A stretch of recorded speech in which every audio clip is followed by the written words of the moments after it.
Bonjour à tous, bienvenue sur le podcast Les Fameux. Le podcast où on vous invite à réaliser votre marche quotidienne, les fameux 10 000 pas. Pensez soit au début de la vidéo, soit à la fin de la vidéo, à vous abonner, à liker, à commenter si vous avez apprécié l'épisode et aussi à activer la cloche. Donc aujourd'hui, on reçoit Pauline. Je vais faire une petite présentation. Tu me corrigeras si j'ai pas tous les bons éléments. Yes. Donc aujourd'hui, on a le plaisir de t'accueillir. Tu es une praticienne holistique, multipotentielle, et tu accompagnes les personnes dans la globalité, sur le corps, l'esprit, et tout ce qui est en lien direct avec les émotions et l'énergie. Tout à fait. Avant de te recevoir, du coup, j'ai moi-même vécu une première séance qu'on a fait ensemble. Donc ça s'appelle une réharmonisation, où on aura l'occasion d'en parler, où ça dure environ 1h30. Comme je connaissais pas du tout cette pratique, c'est pour ça qu'on a mis ça en place, pour que je voie un petit peu ta façon de travailler, l'expérience, ta fonction aussi d'emmener la chose et ta manière pédagogique d'expliquer tout ça.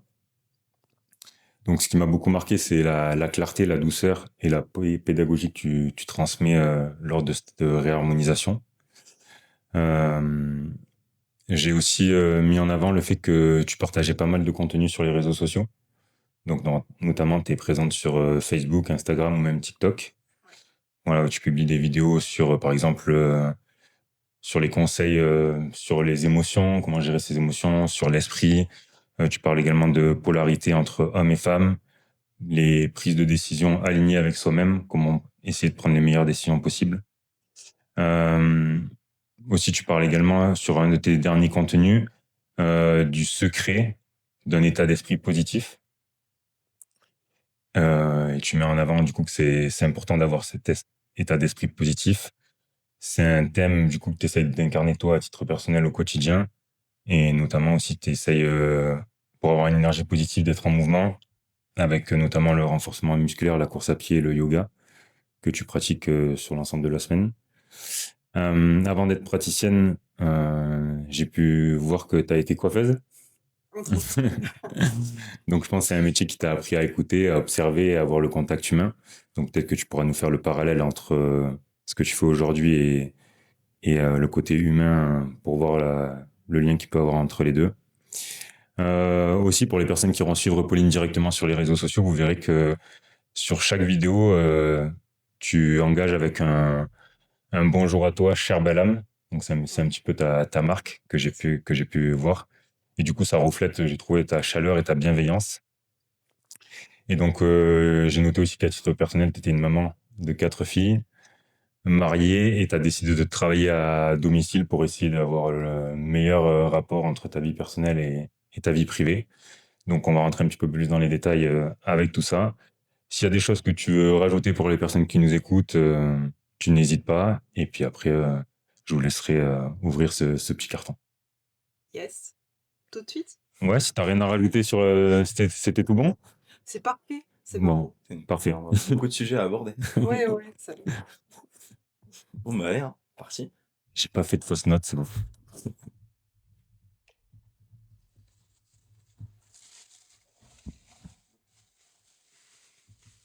Ah, on va avoir de quoi boire de l'eau. Ah, chouette. Belle tasse des fameux. Voilà. Hop, donc un côté avec le logo, l'autre côté gravé les fameux.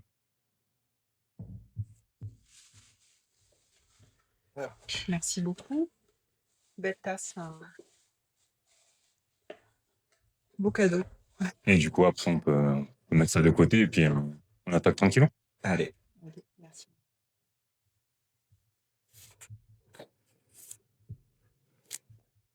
Donc, est-ce que déjà, dans un premier temps, tu veux nous dire comment t'en es venu à ce que tu fais au jour d'aujourd'hui, ton parcours aussi avant, du coup, on a évoqué que t'étais coiffeuse, voilà, nous raconter un petit peu ton parcours. Alors, donc par rapport à mon parcours, qui est assez atypique, hein, ça a commencé assez jeune. Donc j'ai pas eu une entrée dans la vie super facile, mais c'est ce qui en même temps m'a aidée à être qui je suis aujourd'hui, à pouvoir accompagner. Alors déjà, pour commencer, donc j'ai été gardée par une nounou, il y a eu de la maltraitance quand j'étais bébé. Donc ma maman m'a changé, du coup de nounou, donc déjà, ça fait rentrer dans la matière, un peu dur. J'ai pas de souvenirs, moi, tout va bien, mais pour elle, ça a été un peu moins. Donc j'ai continué. Après, à l'âge de 12 ans, mon papa est décédé. Donc gros 1er choc pour, on va dire, 1er homme de sa vie. Heu, donc bah, voilà, on a avancé avec ça. Après, j'ai rencontré donc mon 1er mari, 1er autre décès, accident de moto, donc 21 ans. J'ai ouvert mon salon de coiffure, c'était en juin 2007. Il est décédé au mois d'octobre, 2007. Donc du coup, ben, en gros, bah, au début, on gagne pas sa vie forcément quand on vient d'ouvrir, un gros prêt et cetera. Puis émotionnellement, donc ça a été un peu, compliqué. C'était ton salon, du coup? Mon Et salon, t'étais seul ou il y avait des salariés avec toi? j'étais seule en fait, j'ai Ok. repris un salon à une personne qui partait à la retraite, donc prêt, du fonds de commerce plus, loyer. Donc faut savoir que les 3 premières années, en général, on n'a pas un gros salaire. Donc ben, on envoie en fait, hein. On bosse de 8 heures du matin jusqu'à 20 heures en nextant tout ce qui était négatif de sa vie pour se mettre que là-dedans. Donc ça a porté ses fruits. Donc j'ai eu une belle carrière dans la coiffure. J'ai rencontré donc le papa de mes 2 premières filles, avec qui c'était une relation, on va dire, pansement puisque mon deuil n'était pas fait. Et un jour je me suis dit: «Bon malheureusement, ca c'était une cage dorée quoi, je j'étais pas forcément heureuse». Donc je me suis séparée, donc voilà, j'ai évolué. J'ai été toujours dans la coiffure, donc à Pertuis, dans le 84. Donc ça a marché. Je rencontre donc le papa de mes, 2 dernières filles, parce que du coup 4 en tout, que des filles. Heu et là, c'était, vraiment mon double, quoi. Ça a matché, c'était une très belle relation qui est toujours d'ailleurs et heu et à un moment donné, je me suis dit: «Bah, voilà, la coiffure, c'est plus pour moi», j'en avais marre, c'était avant le Covid, 2018, donc aussi visionnaire. J'avais le sentiment qu'il allait se passer un truc aussi et puisque je canalise, pas mal et j'ai dit: «Voilà, il va falloir arrêter parce que le public, il y aura un problème à ce moment-là». Donc on est parti à Pierrevert et là, rien à voir, en fait, j'avais des demandes d'accompagnement sur des personnes, qui n'allaient pas forcément bien et notamment, c'était les personnes en fin de vie. Donc je suis allée à l'hôpital de Manosque, où j'accompagnais les personnes en fin de vie, et en général quand j'étais là, bah, elles partaient. Donc voilà, c'était un premier chemin, qui m'a ouvert à tout ça. Il y a eu le Covid et du coup, bon, j'ai pas trop accepté, ce qui s'était passé, donc j'ai préféré arrêter, et travailler de chez moi et là j'avais en fait, c'était, toujours l'extérieur qui avait des demandes et moi je me suis adaptée.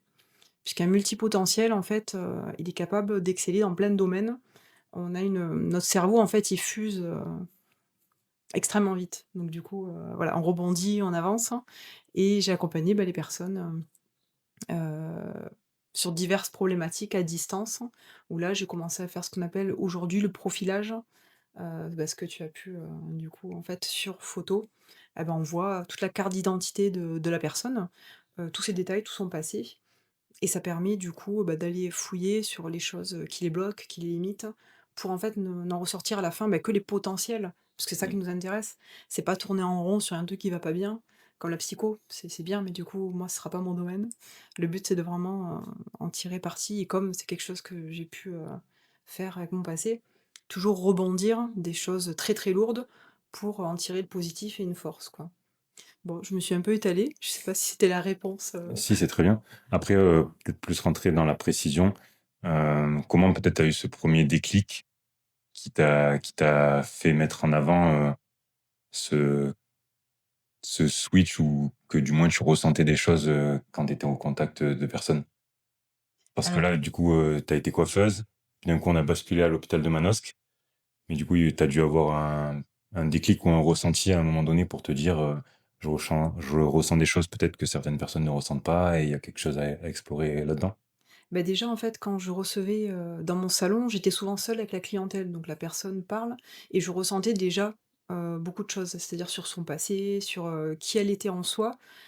On peut appeler tout ce qui est chasseur de tête, hein, en fait. Eux, les RH, ils vont, en fait, voir à travers un CV. Moi, je vais aller beaucoup plus loin dans la personne, en fait, sur qui elle est, ses besoins, tout ça et je l'avais déjà, mais je mettais pas de nom. Je savais pas trop ce que c'était ce truc. Mhm. Et je me jugeais beaucoup parce que, j'avais tendance à dire: «Ah mais du coup, je voyais le côté des fois un peu négatif qui est en fait que l'ego, puisque la personne n'est pas un côté négatif, il faut toujours aller plus loin, il y a toujours des problématiques derrière» et bon, au début, je maîtrisais pas trop ça, donc et à un moment donné, j'avais en fait des tendinites jusqu'à un jour à ne plus pouvoir couper et à annuler en fait, mes rendez-vous Et là, je me suis posée, je me suis dit: «Pauline, il y a un gros problème, qu'est-ce qui se passe?» Parce que j'étais déjà pas mal sportive, je comprenais pas ce qui se passait et en fait, ben, en méditant, je recevais des choses, c'est-à-dire, ben, voilà, va plus vers ce type de personne.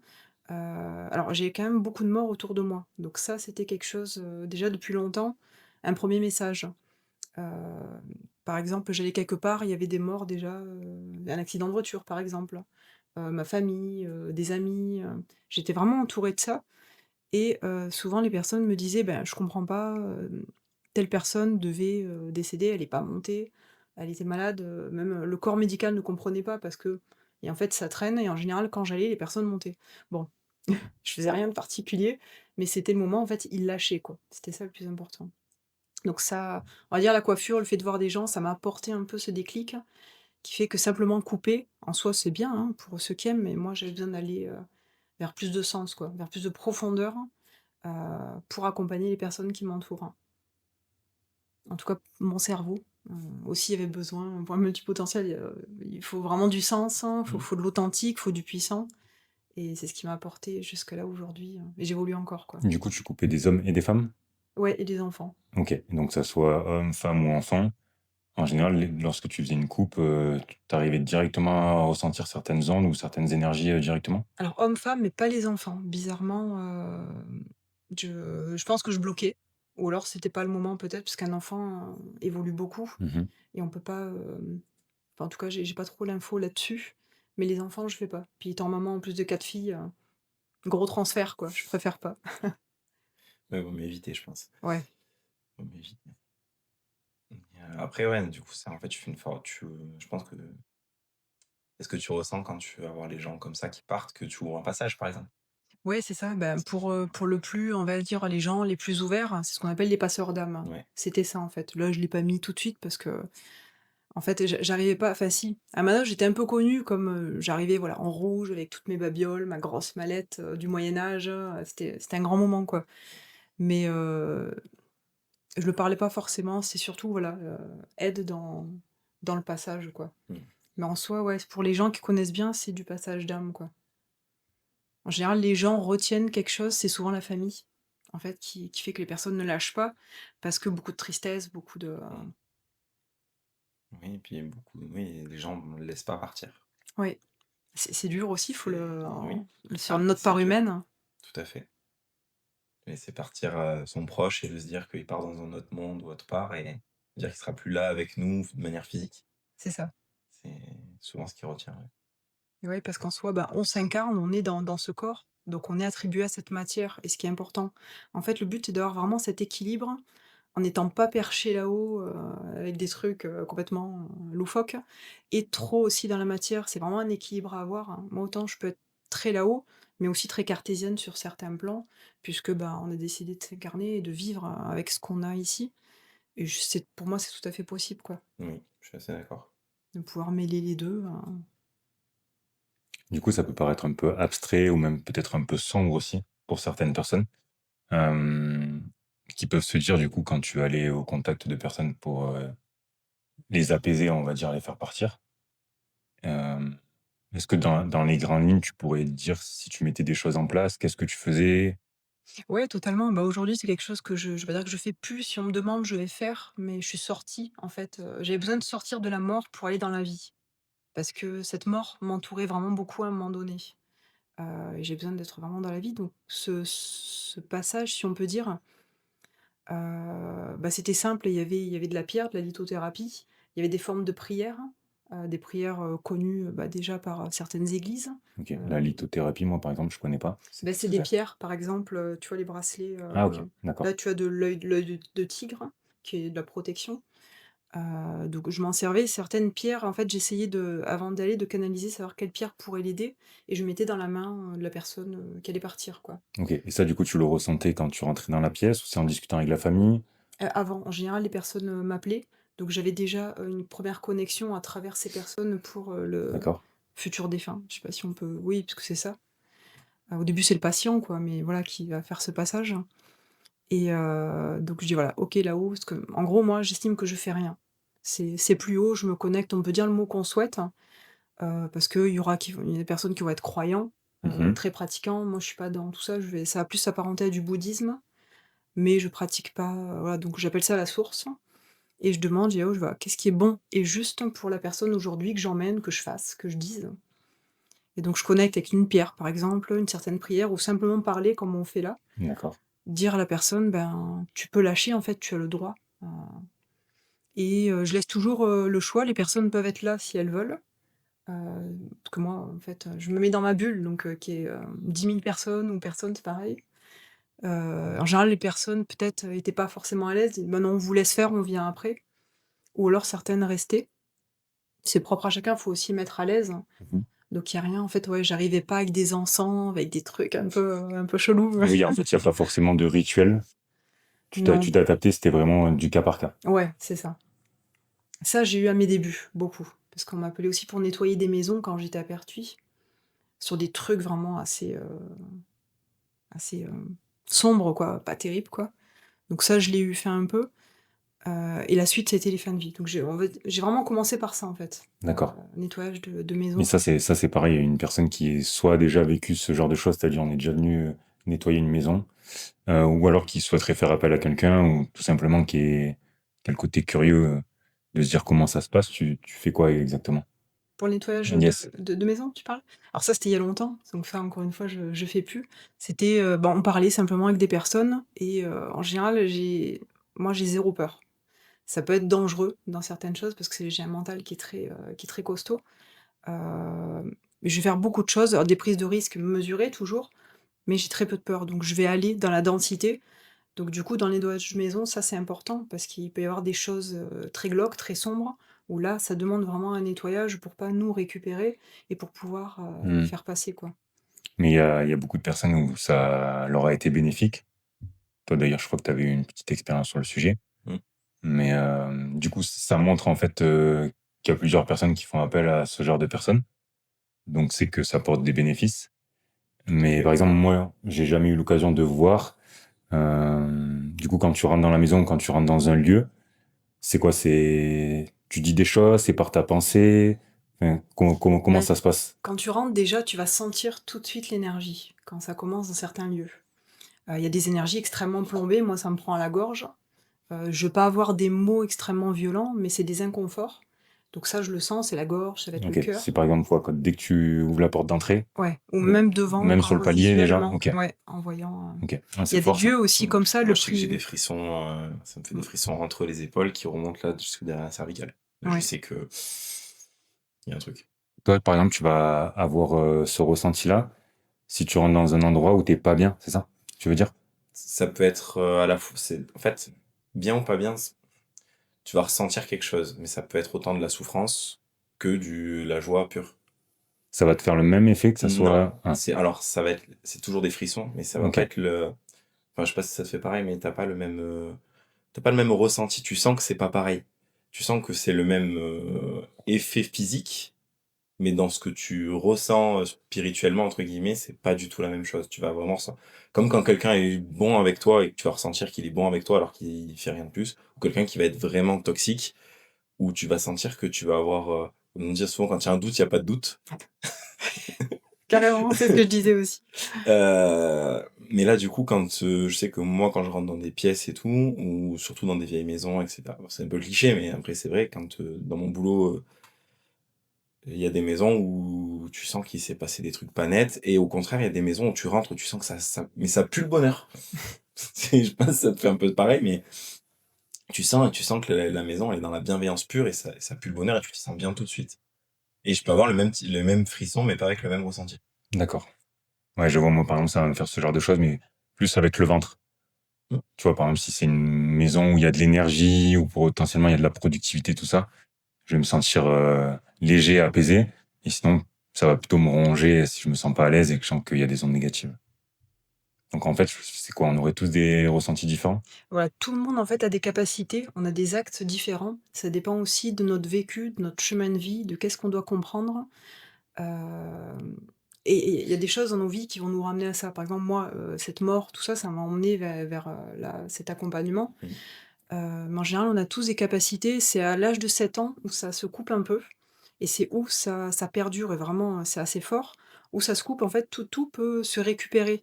Mais ça va être vraiment un travail, du coup, à faire. Les personnes très, très cartésiennes, ça peut, mais c'est plus rare en Mmh. général, C'est plus rare. Ou alors, il faut vraiment qu'ils aient un changement complet dans leur ou un gros traumatisme, une grosse épreuve dans leur vie, qui les fait rebasculer là-dedans. Après, dans la vie, moi, je pars du principe qu'on vit rien sans rien. Enfin, il y a toujours une raison pour lesquelles on vit les choses et que, du coup, si on doit, développer ce point-là dans cette vie-là, si on va avoir les épreuves qui vont nous amener à ça. Enfin, c'est un peu ma croyance, mais du coup, les gens très cartésiens, si dans cette vie-là, ils ont pas le besoin ou ils ont pas choisi de vivre autrement que de manière cartésienne, autant ils y reviendront pas. mmh. Autant ils peuvent avoir un gros traumatisme dans leur vie, une grosse épreuve et du coup y replonger. Puis c'est OK aussi et c'est Et vrai c'est qu'en OK fait, aussi, carrément. c'est la peur, en fait, qui va nous guider vers certaines choses. En général, les choses auxquelles on a le plus peur, bah, c'est là où il faut aller faire quelque chose, il faut faire un travail. Il y a toujours, moi, sur la consultation, par exemple, si on parle d'ordre karmique, il y a certaines peurs, donc des personnes qui viennent à moi qui ont fait psy, tout ce qu'on peut connaître, en fait, hypnose et cetera, et ils comprennent pas. Je vais citer un exemple, ben, j'ai peur d'un chien, il m'est jamais rien arrivé, je comprends pas, en fait, on va canaliser une mémoire karmique qui fait qu'il y a une grosse morsure et quand on travaille ça, bah, derrière, en fait, j'y vais, je j'ai plus peur, hein. Il y a plein de détails comme ça, en fait, j'ai envie de dire tout va ensemble. L'allopathie, voilà, tout ce qui est médicaments, on peut pas le réfuter en cas d'urgence, c'est important.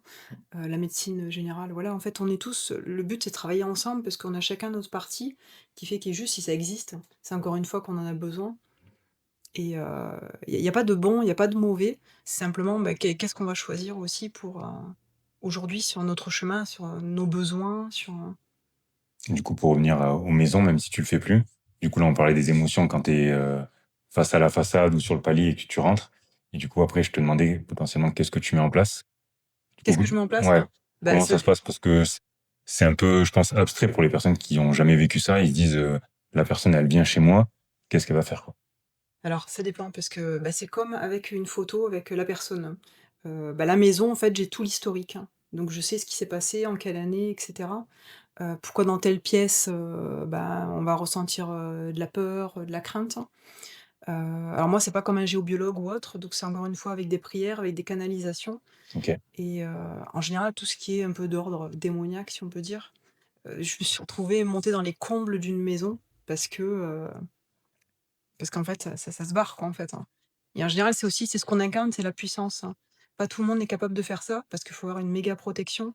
Il faut pas avoir de peur, hein. Il faut avoir un protocole très, très carré quand même.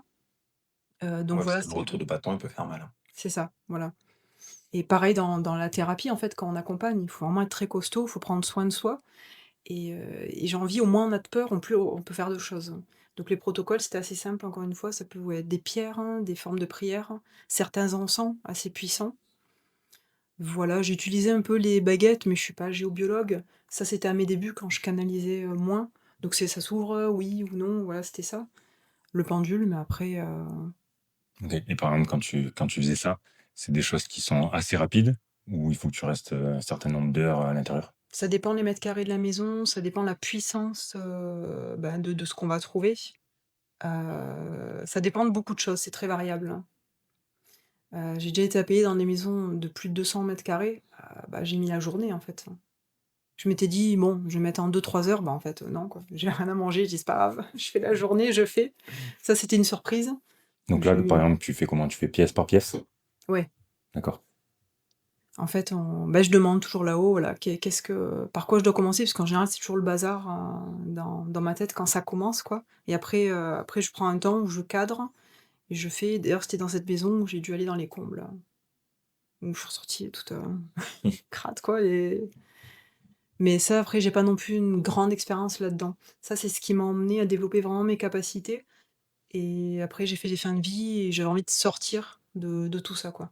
Donc au jour d'aujourd'hui, que ça soit le travail avec les défunts ou nettoyer des intérieurs des maisons, c'est quelque chose que tu fais plus du tout ou ça peut t'arriver occasionnellement? Je vais le faire si j'ai une demande critique, où vraiment c'est un truc ultra lourd, hein, parce qu'en fait la personne aussi qui m'a formée, bon malheureusement qui est décédé, c'était Robert Saunier, il était très connu dans le milieu. Lui, il faisait tout ce qu'on appelle des envoûtements, Donc il travaillait aussi avec l'église, hein, c'était un ponte là-dedans. Hem, donc j'ai cette pratique-là, mais je vais le faire vraiment pour des cas lourds, quoi. Parce que, j'ai quand même pas mal de demandes d'accompagnement, du coup, en face à face, hein, et où là, on a un travail qui est aussi différent. Je m'intéresse plus à l'humain, en fait, qu'à l'objet ou les choses, Mais du coup, on va y venir pour celles et ceux qui connaissent pas du tout. Comment tu définirais l'accompagnement que tu pratiques, l'accompagnement holistique? Alors l'accompagnement holistique, bah, comme on dit par rapport à la définition, holos, hein, c'est vraiment le terme, c'est, l'humain dans toute sa globalité. Donc pour moi, ça c'était important le terme holistique, c'est-à-dire prendre la personne dans toute sa considération, c'est-à-dire, bah, dans son corps, dans ses douleurs, dans ses pensées, dans l'énergétique. Donc j'ai essayé de faire des programmes où là on va travailler, bah, comme tu as pu, tester l'énergétique, donc les centres énergétiques, ce qu'on appelle chakras, toute la sphère qu'on ne voit pas, le karmique, le transgénérationnel aussi. Parce que le transgénérationnel, même, les psychologues, aujourd'hui en parlent, hein, c'est, de plus en plus les neurosciences. En fait, dans le ventre de la maman, on transmet déjà, beaucoup de choses, un beau package, et ce qui serait intéressant déjà, c'est que les futures mamans, ça c'était ce que je faisais juste avant, que là j'ai changé, les futures mamans, bah, c'était un accompagnement pour dire que quand le bébé arrive, déjà il y a une forme de nettoyage qui soit fait et que ce soit plus serein. Donc voilà, ça englobe vraiment beaucoup de choses, l'énergétique, le psycho, on peut dire, et vraiment, bah, de rendre les gens autonomes, autodidactes et indépendants. C'est pour ça que je parlais de potentiel tout à l'heure, c'est vraiment de sortir bah, ce qu'ils ont en eux pour pas dépendre de quelqu'un ou de quelque chose. Et ça pour moi, c'est ce qu'il y a de plus important, c'est pas: «Ah j'ai un problème, ah, je vais appeler telle personne», surtout pas en fait. Parce que c'est aussi la porte ouverte à la manipulation et ça je fais vraiment important. C'est pour moi une chose, Comment ça, la manipulation? bah, c'est un métier où il y a beaucoup de charlatanisme aussi puisque c'est pas réglementaire. Bah, comme toi, tu es ergothérapeute, tu peux bien en parler ou infirmier et cetera. Bah, c'est pas il y a pas de diplôme d'État, donc du coup, n'importe qui peut se déceler médium et cetera ou et du coup faire des dérives parce que c'est la confiance aussi de la personne qui t'appelle, qui va te confier toute sa carte du monde personnelle et qu'est-ce qu'on en fait? C'est pour ça que je fais absolument pas de voyance, hein, parce que c'est, donner un chemin prédéfini et un peu cloisonné. Moi, c'est en fait, voilà, il y a plein de chemins possibles parce que dans le quantique, je suis pas, une professionnelle là-dedans, mais on s'en sert dans ce qu'on fait, en fait, le quantique et il y a une infinité de possibilités, tout peut changer, en fait et c'est ça que je mets en avant, quoi. C'est-à-dire aujourd'hui, bah, le Benjamin, qui est ou le Gaëtan, ben, il peut être totalement quelqu'un d'autre s'il en a envie, après un travail, intérieur, il y a pas de limitation, c'est ça qui est, La force de l'intention. exactement. Ouais, on appelle ouais, c'est ça. C'est la loi d'attraction aussi, Oui, ce que tout le monde a mis un peu à la mode, mais c'est un peu ça, quoi. c'est ça. C'est quelle intention je mets dans ma vie ou dans les actes de ma vie pour suivre le chemin que je veux suivre. En gros. Ouais. Ouais. Et du coup, dans la définition, nous, je sais que tu m'as pas mal expliqué, on a travaillé sur les implants. Les implants énergétiques. Est-ce que ça rentrerait dans la définition d'un accompagnement holistique ou tu le placerais où? Alors, beh, je dirais presque c'est le central, c'est la base avant toute chose. Parce qu'en fait, les personnes qui viennent à moi souvent, donc je fais ce qu'on a fait ensemble, c'est-à-dire, je propose toujours un premier appel, gratuit où on va échanger. Où là, je vais transmettre beaucoup de choses pour que, bah, déjà, est-ce que ça a du sens, pour toi ou pas? Est-ce qu'on travaille ensemble ou pas? Parce que je conviens pas à tout le monde, c'est important. Je suis un peu ce qu'on appelle Highlander, bulldozer, parce que je vais rentrer dans les choses, parce que je connais le potentiel aussi de qui j'ai en face. Et les implants, c'est vraiment un point central parce que c'est ce qui va te limiter dans beaucoup de points. Dans certaines douleurs, on peut, parce qu'on en avait parlé. Mhm. Ça peut être le psychologique, ça peut être des schémas répétitifs dans nos vies. Et ça, effectivement, pour le coup, bah, c'est limitant. Donc du coup, et si ça n'a pas été désactivé, on peut aller chercher des mémoires karmiques ou transgénérationnelles. Bah, du coup, il y aura pas un effet, à 100%. C'est pour ça que les personnes m'appellent, me disent: «Mais je comprends pas ce que tu me dis, on me l'a déjà dit». «Oui, mais est-ce que les implants ont été désactivés?» «Non». Bah, du coup, le travail n'est pas à 100%. C'est vraiment la base, qui devrait être fait pour après rentrer dans le Et en quelques mots, pour une personne qui, comme moi, par exemple, je ne savais pas du tout ce que c'était un implant, en une ou deux phrases, comment tu définirais ou comment tu évoquerais ce que c'est un implant pour que ça soit simple et compréhensible? Alors, pour le commun des mortels, on va Ouais. dire, parce que c'est vrai que nous, on parle d'un truc. Sinon, on pourrait en parler, je pense, longtemps. Ouais. Donc, c'est pour ça. Alors, un implant, dans la globalité, on peut, si on prend un schéma, une araignée, admettons, avec plusieurs pattes qui vient se loger sur différentes parties du corps. Et en général, ça peut créer des douleurs, ça peut créer des schémas répétitifs. Et par exemple, une mémoire, c'est un vécu. Un implant, c'est vraiment logé quelque part dans le corps. Et simplement, ça se désactive. Ok, donc c'est à l'intérieur du corps et Ouais. c'est pas sur le corps. C'est souvent à l'intérieur. Ça peut être dessus, ça dépend, mais en général, c'est à l'intérieur. C'est un peu comme une clé. Nous, on va le désactiver. C'est un peu ma vision, Sur le corps physique ou le corps énergétique? les deux. C'est assez complexe, ouais. Ouais. Parce que si je dis pas de bêtises, peut-être tu vas me reprendre. Peut-être que j'ai pas été un bon élève. Il y a quoi? Il y a 7 implants? Non. Non? Ah, bah en fait, je sais même pas si on Ou peut alors dénombrer. nous, peut-être qu'on avait travaillé sur 7 implants. Alors, j'ai plus ta fiche parce que j'ai tellement de monde, je sais plus. Il m'est venu ce 7, donc ça doit- Sept. 7 corps, par contre. Ouais. Donc en fait, Peut-être ça que t'as retenu. il peut avoir Je quoi, crois pas que t'en aies eu 7, ça me paraît beaucoup. C'est vrai? Il me semble pas, ouais. Bien que j'en ai eu récemment quelqu'un qui en avait 10, et j'ai dit, waouh, ça fait beaucoup là. Mais tu devais pas en avoir tant que ça.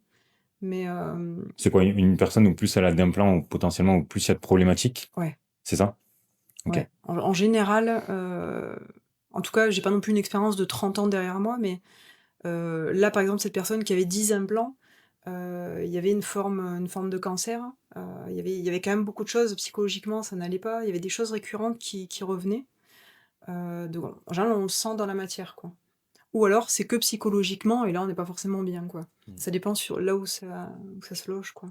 Ok. Et toi, t'arrives à te faire un auto-travail sur toi-même ou c'est quelque chose qui est pas réalisable? En partie, je vais faire, mais je consulte toujours. J'ai ma petite boîte à outils de super thérapeute, hein.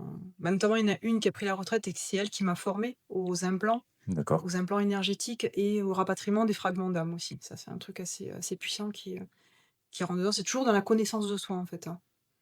Mais oui, quand je sens que moi, il y a un truc qui m'anime, où je vais avoir de la colère, où je tourne en boucle sur un truc, je dis bon, ok, là, on va le travailler parce que c'est pas bon, quoi. Ni pour moi, ni pour les autres, parce que nous, on se doit vraiment d'être. Ouais, puis ça te permet aussi peut-être de, entre guillemets, voir aussi comment certaines personnes travaillent et peut-être après vous en discuter, t'inspirer. Ouais, ça peut. Alors, en général, c'est des pratiques bien différentes. Je vais consulter des personnes de. Alors, certains font comme moi, mais c'est plus rare à trouver. D'accord. Vraiment, les thérapeutes qui font les implants, il y en a peu. Elle a pris la retraite, celle qui m'a formée, et j'en connais pas d'autres.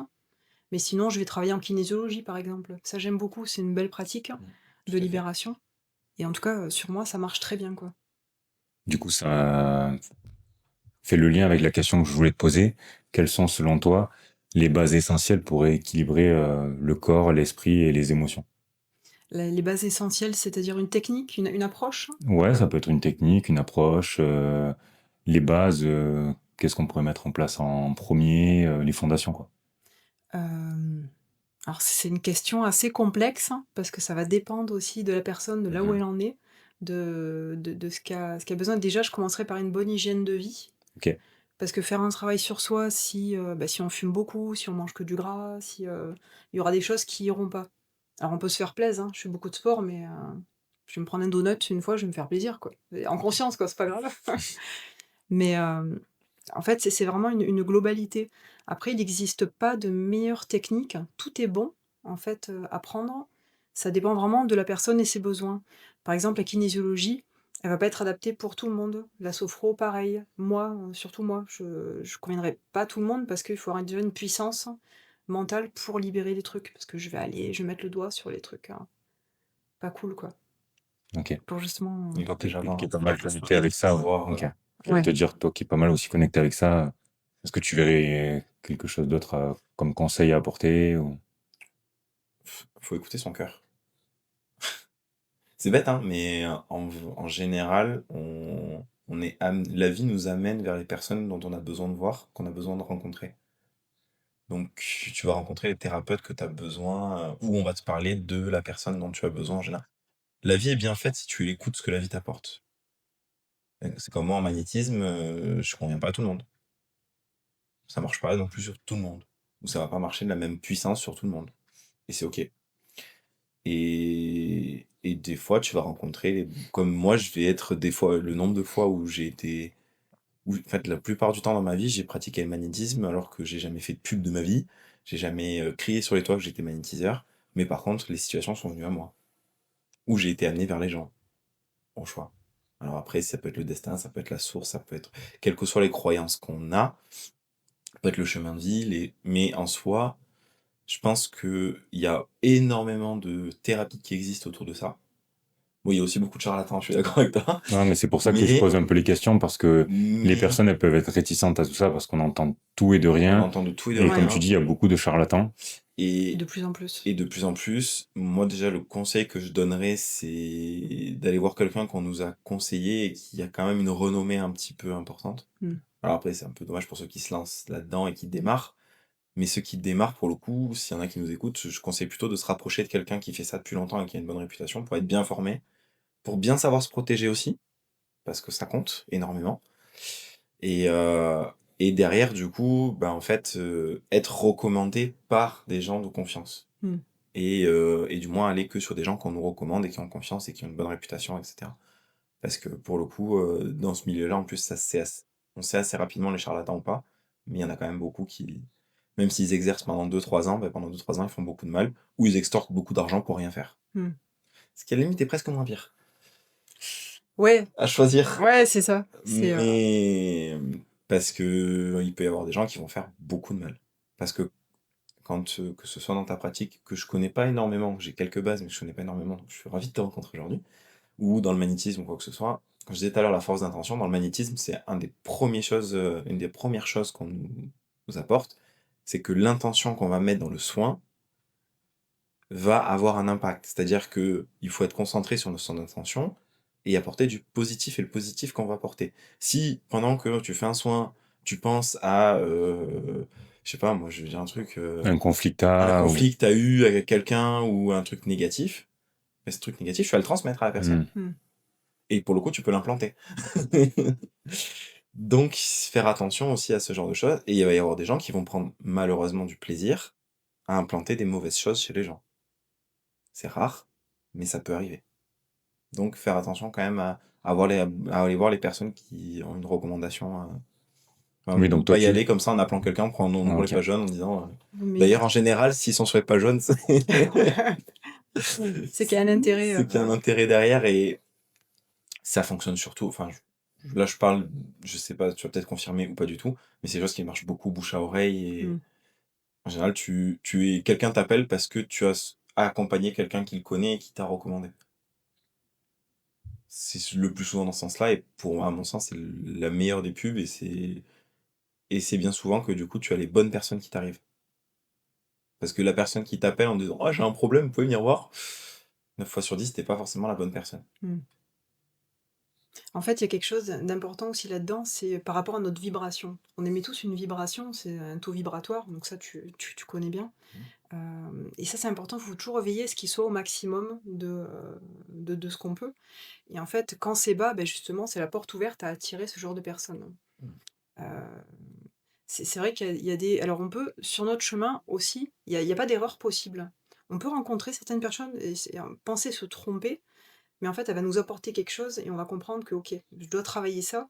Peut-être ce manque de confiance en moi, ou peut-être les PN, les pervers narcissiques, c'est pas forcément, c'est pas une mode, ça existe en plus. Il y a des personnes qui vont vraiment attirer ça.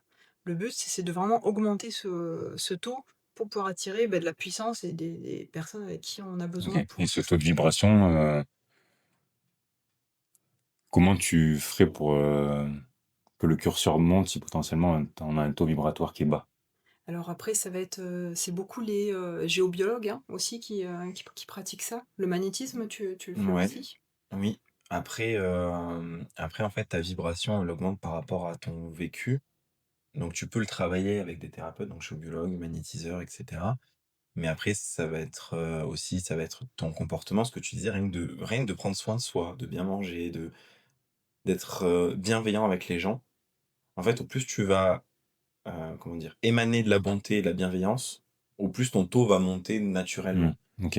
Et du coup, c'est une vibration. Et quand on dit que quelqu'un t'élève, en fait, des fois, tu vas rencontrer des gens qui, juste par leur présence, bienveillante, ou toi, le fait d'être bienveillant avec cette personne, ou d'aider cette personne parce que tu peux le faire au moment où tu la rencontres et tu le fais juste naturellement, sans chercher forcément de compensation derrière, bah, ta compensation, tu vas l'avoir par l'élévation de ta vibration. Ok. Oui, je vois, c'est comme par exemple, nous quand on est ensemble, que je suis avec toi, Hmm. par exemple, je vais sentir que potentiellement tu peux me soutenir ou que tu peux m'élever ou qu'on va s'auto-élever Tout à ou se fait. pousser vers le haut, ça pourrait être ce genre de choses. C'est ça.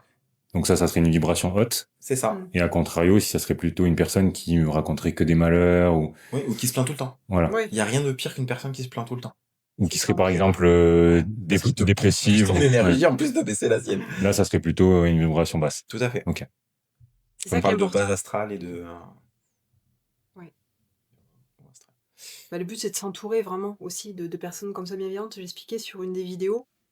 On choisit, alors la famille, on la choisit pas. Bon, bah désolé, c'est vrai que c'est comme ça. On peut choisir aussi, passer, juste manger. On n'est pas obligé de manger la tarte à la pomme tous les dimanches hein, chez eux, mais certains. En fait, c'est aussi faire du tri, quoi, à un moment donné. C'est, moi, j'accepte ça. Alors, j'entends ce que tu dis, mais par contre, voilà, j'ai pas forcément envie d'entendre voilà, ça. Donc, c'est vraiment s'entourer. Moi, je sais que dans mes amitiés, c'est des personnes très porteuses, très positives, très ambitieuses, très. On a le même mindset, en fait, ça, c'est important. Et toujours, bah, c'est des choses bêtes, mais quand quelqu'un entreprend, que ce soit dans les entreprises ou autre, toujours être fier de cette personne, d'être content, et en fait, le cœur s'ouvre, et du coup, forcément, on Ouais, du coup, reçoit. là, en gros, ça pourrait être la fierté, l'onde positive, et par exemple la jalousie, la Oui, vibration Totalement. basse. ouais. Bah, Donc ça comme descend. ça me parle, ça peut parler aux gens aussi, et là, Ouais, tu touchais quelque chose du doigt, quelqu'un va monter un business ou une entreprise, t'as ceux qui vont dire c'est trop bien, si t'as besoin d'un coup de main, je suis là, etc. Et puis t'as ceux qui vont plutôt Ou être simplement envieux, dire, jaloux. putain, t'as réussi, je suis fier de toi. Ouais. Et qui dans ton dos vont pas dire, attends, vraiment ce connard là. T'as vu ça un peu là? Putain, t'as vu le fric qui se fait celui-là? Mm. Ouais, mais lui il a essayé. en fait, Mais tout se mérite, quoi. c'est C'est la ça. personne, hein, ce que les gens ne voient pas. Il a bossé, quoi, pour avoir ça, et rien que ça, Moi, c'est j'appelle ça c'est énorme, le quoi. travail invisible. Ouais. Ouais. Mm. Et en même temps, ça se rapproche de notions dont on a beaucoup parlé dans ce podcast, le cercle proche. Que ce soit dans l'entreprise ou dans l'amitié, t'es toujours le mélange des 4 ou 5 personnes qui sont le plus proches de toi. Ouais. Ça marche au niveau physique, ça marche au niveau psychologique, et ça marche aussi au niveau vibratoire. Ça, je suis 10 000 % d'accord avec ça. Si tu veux t'élever, tu t'entoures de personnes plus hautes que toi. Exactement. Mm. Du coup, je voulais qu'on revienne un petit peu sur ce que tu proposes, Ouais. ton accompagnement. Et du coup, nous, ce qu'on a fait, que tu nommes une réharmonisation, du coup, en quoi ça consiste et quels sont les objectifs de cette séance? Alors, donc toi, tu as bénéficié donc d'une séance que je vais te proposer, c'est, enfin que je t'ai proposé, du coup, et que je propose, on va dire, à tout le monde comme de base. Parce qu'en fait, quand on va travailler des mémoires en libération, sur une personne qui est fragilisée énergétiquement, bah, encore plus, ça va créer des failles, hein. Donc, je m'intéresse vraiment à ce corps dans sa globalité pour monter au maximum l'énergie de la personne, pour après aller dans les profondeurs.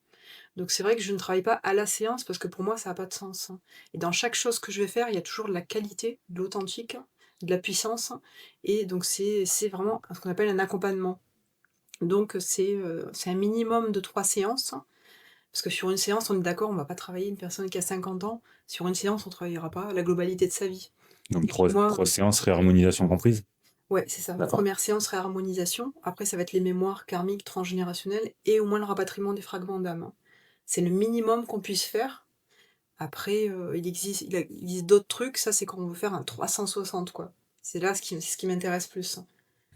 Donc, réharmonisation, nous, c'est ce qu'on a fait, c'est ce que tu mets en place pour les accompagnements en première séance. Ouais, Donc, après, toi, tu invites les gens à faire encore une ou deux séances derrière, c'est toujours minimum. mieux.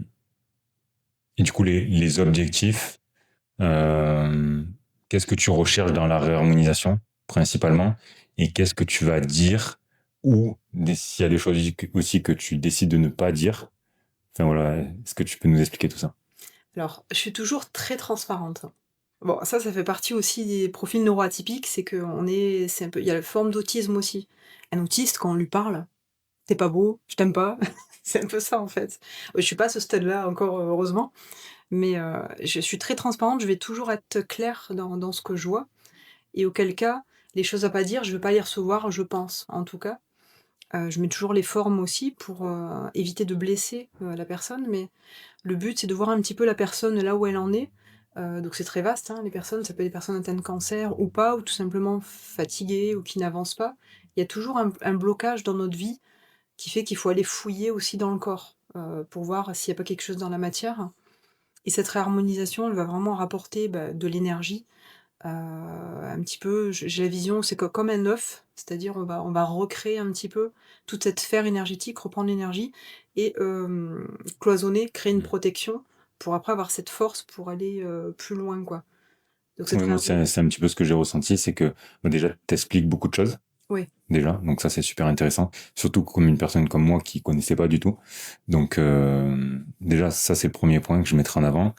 Le deuxième, c'est que j'ai vu un petit peu ça au début, un peu comme un bilan, comme si tu dézoomais pas mal, tu m'arrêtes si c'est pas ça. Moi, c'est un petit peu ce que j'ai ressenti. Et après, une fois que tu as discuté, tu as fait le bilan et qu'on revient potentiellement sur certaines choses que peut-être la personne n'a pas assez bien compris, on va en profondeur. Et après, par contre, on va faire vraiment la réharmonisation où là, tu vas dire ce que tu as vu, ce que tu ressens et tu vas déjà donner les premières billes pour peut-être le travail que tu vas avoir sur la suite des séances. ouais, c'est ça. Parce que, de base, moi, je suis quelqu'un de très mental aussi. C'est pour ça que je suis spécialisée sur le mental, hein. Parce que, en fait, l'humain a besoin de comprendre. C'est pour ça qu'on va vraiment échanger, sur la première partie pour, vraiment que je puisse expliquer tous les détails. Comme ça, la personne, elle a vraiment ce chemin, elle a cette route qui se dessine et elle sait ce qu'on il y a pas de surprise, en fait, hein. Surtout dans ces techniques-là où il y a beaucoup de dérives. C'est pour ça que la transparence, elle est ultra importante, hein. Et on prend aussi la personne, là où elle en est, dans son entièreté, quoi. C'est pour ça qu'il y a 3 phases. Il y a cette première phase où on va s'appeler. C'est pour ça que je pose jamais de questions, je demande toujours d'emblée la photo de la personne. Je pose 0 question parce que c'est une canalisation pure. En fait, moi je suis plus parasitée par une présence physique ou un dialogue. En gros, moi je me connecte à l'âme de la personne, l'univers et la photo et en fait, c'est là où j'ai toutes les informations et après de là on discute, hein. Qu'une personne qui va t'appeler, qui va commencer à te poser des questions, bon, c'est ce qu'on appelle les lectures à froid, en fait, et du coup, voilà, faut toujours se méfier. C'est pour ça que ça peut donner une idée pour les personnes, qui viennent vers quelqu'un. Quand il y a 0 question et qu'on canalise et qu'on est dans le juste, bon, déjà, c'est bon signe.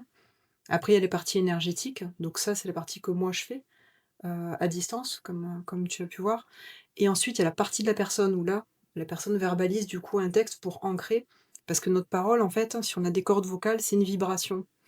On voit qu'un mot peut vraiment enjoliver, porter la personne vers du positif, comme la desservir. Et ça, c'est ultra important et c'est l'axe sur lequel j'ai mis sur mes séances, parce que ça permet qu'en autonomie, avec votre propre voix, vous puissiez ancrer par certains textes précis, cette libération et la clôturer. Donc c'est vraiment un accompagnement où, c'est pour ça que je parle vraiment d'autonomie, d'autodidacte et d'indépendance parce qu'il y a surtout pas la mainmise du thérapeute sur la personne. Moi, je prends ça, voilà, je suis avec toi, on se tient la main, on avance ensemble et c'est, moi, je suis à 100 avec la personne, mais du coup, c'est nos 2 50 qui font que le chemin, il est possible et qu'on va plus loin, quoi. Donc c'est une technique, voilà, qui est un peu, différente et voilà, il y a pas cette mainmise, quoi. C'est ça que Et ce que je trouve intéressant, c'est que du coup, quand la personne va reprendre son chemin seule, elle a la lampe pour éclairer le chemin. ouais, Elle est pas dans le noir. exactement. T'es pas là à lui tenir la lampe derrière en disant vas-y, vas-y, t'inquiète. Non, Et non. hop, je coupe. Ciao. Rappelle-moi. En fait, on peut transmettre, ça dépend. Quand je canalise, je dis voilà, qu'est-ce que la personne, comme tu as pu avoir, qu'est-ce que la personne a besoin d'entendre et de comprendre aujourd'hui? Ça, c'est un message de fin. Donc je vais transmettre certaines choses précises, ou pas, selon le besoin, et après la personne, elle a les clés pour avancer. Donc le but, c'est vraiment de nexter tout ce qui est peur, parce qu'en fait, ce mental, c'est ce qui tourne vraiment. En fait, notre terre tourne autour de ce mental de cerveau. Et on est très axé dessus. Et en fait, on est coupé de ce cœur, notre intuition. De base, ça doit être notre cœur qui prend la décision et le mental, les détails, quoi. Je sais pas, OK, je vais sous le chapiteau là-bas. Bon, je vais quand même regarder, il y a une route, pas me faire écraser, quoi. C'est juste ça le mental. Le mental, il doit juste nous en mode survie, quoi. Je me suis écartée, mais Non, non, mais c'est très bien. Et tu penses que toutes les personnes, ou peut-être au travers de ton expérience, toutes les personnes qui sont venues à toi et donc tu as décidé de leur inculquer la réharmonisation, ça peut potentiellement s'arrêter là, si tu vois qu'il n'y a pas de travail à fournir, ou automatiquement il y a un travail à faire derrière. La plupart de personnes qui me consultent, c'est rare. Alors j'ai eu fait, gratuitement. Bon ça je peux plus le faire, mais j'ai été dans le don à un moment donné. Donc la réharmonisation pour des personnes vraiment qui étaient financièrement, par terre. Moi ça m'a fait plaisir. Donc là il y a eu que ça. Par contre je leur explique, je dis: «Voilà, il y a eu qu'une séance, il y aura pas 360, au niveau de ta vie. Par contre c'est déjà bien quoi, pour ton énergie à toi». Et c'est pour ça que je suis vraiment dans l'accompagnement et non pas dans la séance unique, parce que c'est pas porteur ni pour moi, ni pour la personne, parce qu'il y aura pas un gros changement. C'est vrai que je m'adresse vraiment aux personnes qui ont envie d'un changement radical dans Mm. leur vie, quoi. Et du coup, bah, ça tombe bien. Si par exemple, moi ou une personne qui nous écoute ou Gaëtan, on veut un changement radical, est-ce que du coup, il y a une deadline, c'est-à-dire première séance telle date, deuxième séance telle date, troisième séance, ou alors c'est plutôt au ressenti? C'est au ressenti parce Ok. qu'en fait, je sais faire pas mal de choses, mais du coup, j'adapte à la personne et ses besoins. C'est-à-dire sur cette première connexion, comme on a fait, tout le monde aura forcément la réharmonisation, ça c'est, on va dire, le truc de base. Mais après, sur le squelette, il peut y avoir un travail sur l'identité. Il peut y avoir un travail, souvent mémoire karmique, mémoire transgénérationnelle karmique, cosmique, pardon. Qu'est-ce qu'on a d'autre? Il y a le mental, c'est ce qu'on appelle la MSV. C'est ce que je fais, très neurosciences, en fait, où on va libérer ensemble les croyances limitantes, les traumas, et cetera. Il peut y avoir les missions de vie, pour des personnes qui se cherchent, hein, qui tournent, qui font 10 métiers, mais qui trouvent pas, enfin, voilà, ça va vraiment dépendre. Je m'adapte à la personne, c'est du sur mesure, mais on va dire la première séance et la dernière, c'est un peu obligatoire, c'est un passage, ça ouvre, ça nettoie, et la dernière, elle referme, en fait, et on se rapatrie tous ses potentiels, quoi. Est-ce que toi, tu aurais des questions qui te viennent en tête sur l'accompagnement ou comment Pauline, elle travaille? Mhm. Tu travailles que en visio ou pas? Ou ça t'arrive de quand même faire du présentiel pour certains cas précis? Alors, j'ai eu fait le présentiel, à mes débuts, mais j'ai remarqué, parce que moi, comme ce profil, il est un peu atypique chez moi, Mhm. heu, j'ai un spectre autistique, en fait, ça se voit pas, mais de base, je l'ai, je me suis suradaptée par rapport à certaines choses. Je suis très solitaire, donc en Mhm. fait, pour moi, la présence humaine, au bout d'un moment donné, j'ai du mal et ça me limite. Par contre, par visio, par téléphone, ça marche très bien, je me connecte à la personne et là, je vais, beaucoup plus loin et beaucoup plus haut. Je suis plus productive, en tout Mhm. cas à distance. Ouais, parce que sur les plans sur lesquels tu travailles, ce que je me disais, c'est que l'enveloppe physique, presque, elle te bride Ouais, si t'es trop collé à cette enveloppe ouais, physique. c'est ça. Et pareil pour la foule, je vais pas aller dans la foule, bon après j'ai fait des conférences, mais je prévois rien avant, rien après parce qu'il me faut, 2 jours pour me remettre du truc, quoi. Ça te fait pas éponge un peu quand t'es dans la foule? Genre t'absorbes un peu tout, tu te retrouves un peu dans le brouhaha de tout le monde? Non, ça va parce que je prends pas, en fait, le spectre autistique, quelqu'un qui est mal, on va pas être mal parce que, Oui, t'as pas l'empathie. et ouais, Enfin, voilà, t'as il y moins a l'empathie. moins, c'est ça. Je veux pas tomber avec la personne, quoi. Mais du coup, on est plus dans l'aide parce que, on va pouvoir, dire: «Voilà, OK, il y a ça, bon, qu'est-ce qu'on peut faire?» C'est l'avantage d'être thérapeute avec un spectre autistique parce que du coup, on va dézoomer, en fait, hein. Oui, et puis tu vas pas avoir cet attachement à la personne, enfin, cet attachement négatif dans le sens où, en tant que thérapeute, nous, c'est des choses qu'on nous apprend à l'école assez rapidement, que faut être dans la sympathie mais pas dans l'empathie. Exactement, ouais. Et c'est vrai que pour le coup, le spectre autistique, il a un avantage là-dedans. On l'a naturellement, en fait, Mm. c'est ça. Ça fait partie des profils neuro, en fait, sur des profils neuroatypiques, pour faire, grosso modo, il y a du spectre autistique, il y a du TDAH, il y a les, multipotentiels, HPI, tout ça, ça regroupe tout ça. C'est des particularités, quoi. C'est des fonctionnements légèrement différents du cerveau, quoi. Ouais, En gros, pour simplifier vraiment. Là, je vulgarise énormément, mais ouais, c'est des fonctionnements différents avec leurs avantages et leurs inconvénients.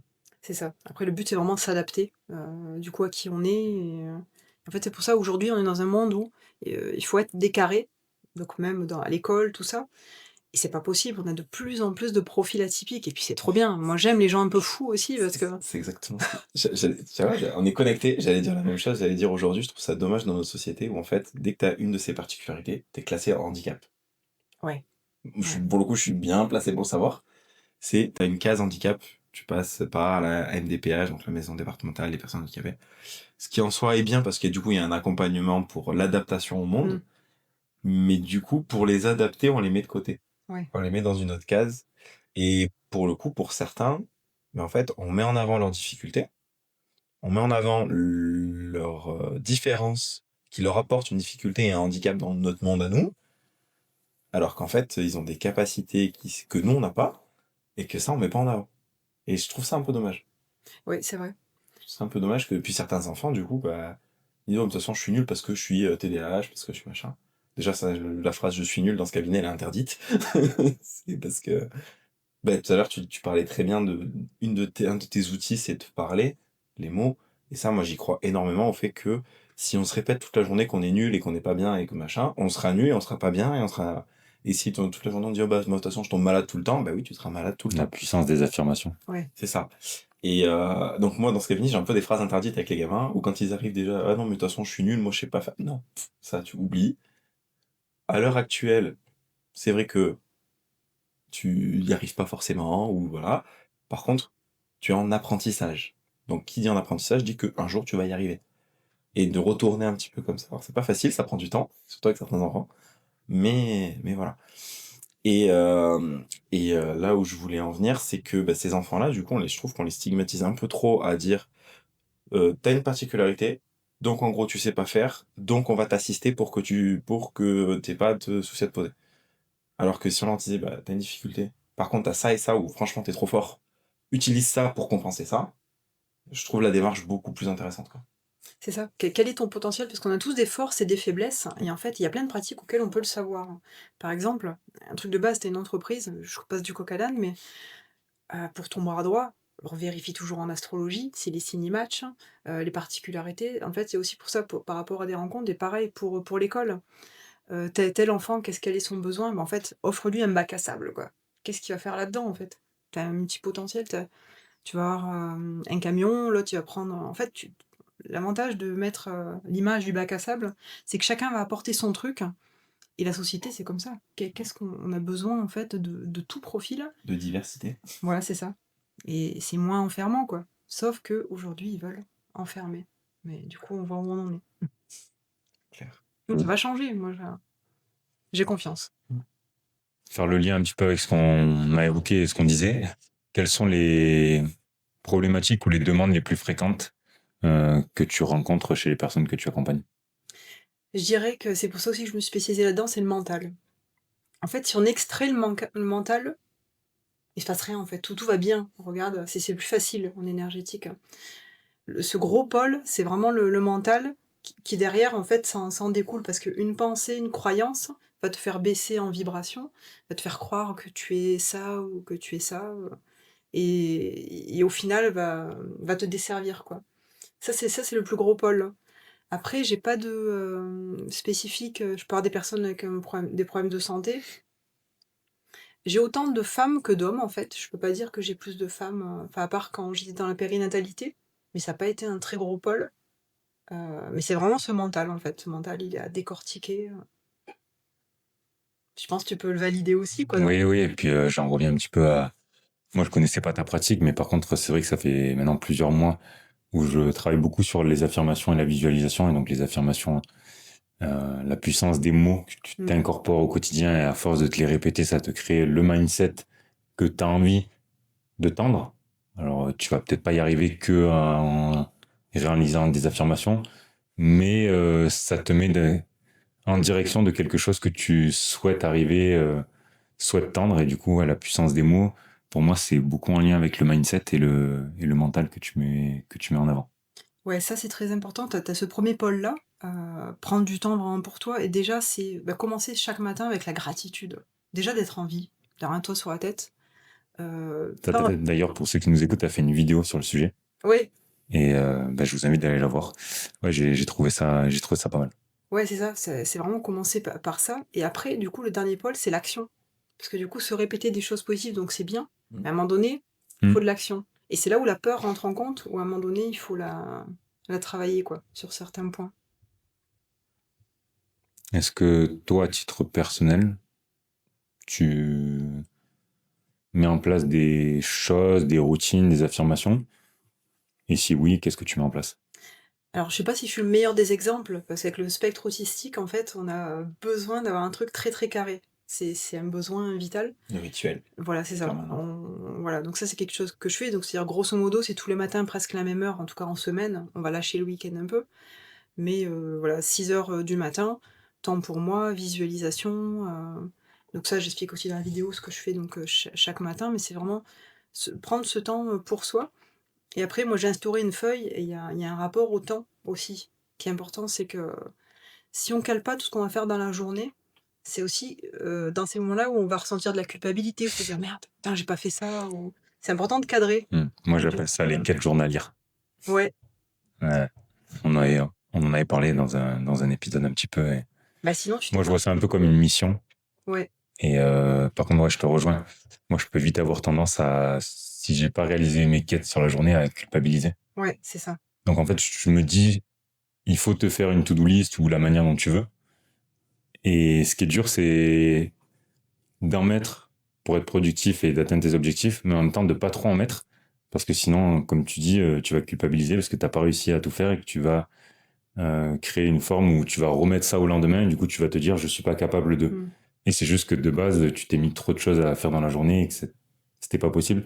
Surtout qu'à chaque fois les journées tu sais pas forcément ce qui va t'arriver et donc faut te laisser aussi une marge de manœuvre où tu sais qu'il va t'arriver potentiellement des choses qui n'étaient pas prévues. Donc c'est ça là-dedans, c'est mettre en fait un timing nécessaire à l'imprévu. Ça, tu l'incorpores dans ta liste en fait. C'est un truc de base, hein, mais moi je note heure de réveil, brossage de dents, préparation. En fait, tout est. Mais après, avec une amplitude quand même, quoi. Donc ça paraît fou qu'on regarde, on dit, waouh, elle est quand même allée jusque-là. Mais du coup, ça cale et après te dire, ok, bah, si ça, c'est pas fait, c'est pas. Je mise pas ma vie sur ma to-do list en fait, quoi. Du coup, bah, c'est aussi lâcher par rapport à ça. Mais c'est toujours important aussi d'avoir des objectifs dans sa vie. Parce que bah, si on sait pas où on va, la vie, elle va nous balancer des trucs. Bah forcément, elle sait pas, donc elle nous balance des trucs. Par contre, voilà, se dire, bah, ça j'aimerais bien, ça peut changer en cours de route aussi. Hein. Moi, à l'époque, on m'a dit, ouais, Pauline, t'as fait un milliard de trucs. Hein. Au début, j'étais cataloguée de personnes pas stables, tout le temps en train de changer, mais multipotentiel, en fait. Si tu le mets dans, je sais pas, j'ai une bêtise, infirmier, toute ta vie, même horaire, machin, pète un plomb, quoi, en fait. En fait, on a des cycles, et ça change, en fait. Il faut réussir. Donc, peut-être les multipotentiels, vous pouvez écouter ce podcast. En fait, savoir trouver un métier où il y a plein de tâches à faire. Ça peut déjà aider si on est salarié, quoi, par exemple. Mais vraiment se respecter, ça va être vraiment la connaissance de soi, de se dire, voilà, bah, une liste, qu'est-ce que j'aime pas, quelles sont mes limites, pour après exceller, sinon ça donne des burn-out, quoi. Ou alors des métiers où tu as pas tous les jours la même chose. Ouais. Moi, je me retrouve un peu dans le multipotentiel, dans le sens où je fais énormément de choses, mais par contre, j'ai un métier où justement je travaille en libéral et j'ai pas une semaine qui se ressemble, j'ai pas une journée qui se ressemble. C'est ça qui est bien. Un multipotentiel, en fait, il sera rarement salarié aussi. Ah, je supporte pas. Voilà. En général, c'est indépendant, quoi. Et puis H24, t'as pas assez, quoi. Tu te dis, merde, faut aller se coucher déjà. Mais moi, j'ai toujours prôné pour les journées de 72 heures. C'est ça. Donc, je me retrouve un peu là-dedans aussi. Et je comprends totalement ta façon de voir les choses, dans le sens où... Par contre, moi, au niveau des quêtes, ça va. J'arrive à me dire, j'ai les principales, j'ai les secondaires. Du moment que les principales sont acquises, les secondaires, bon, c'est pas grave. C'est pas grave. oui, mais c'est fort ce que tu soulignes, d'arriver à savoir les priorités.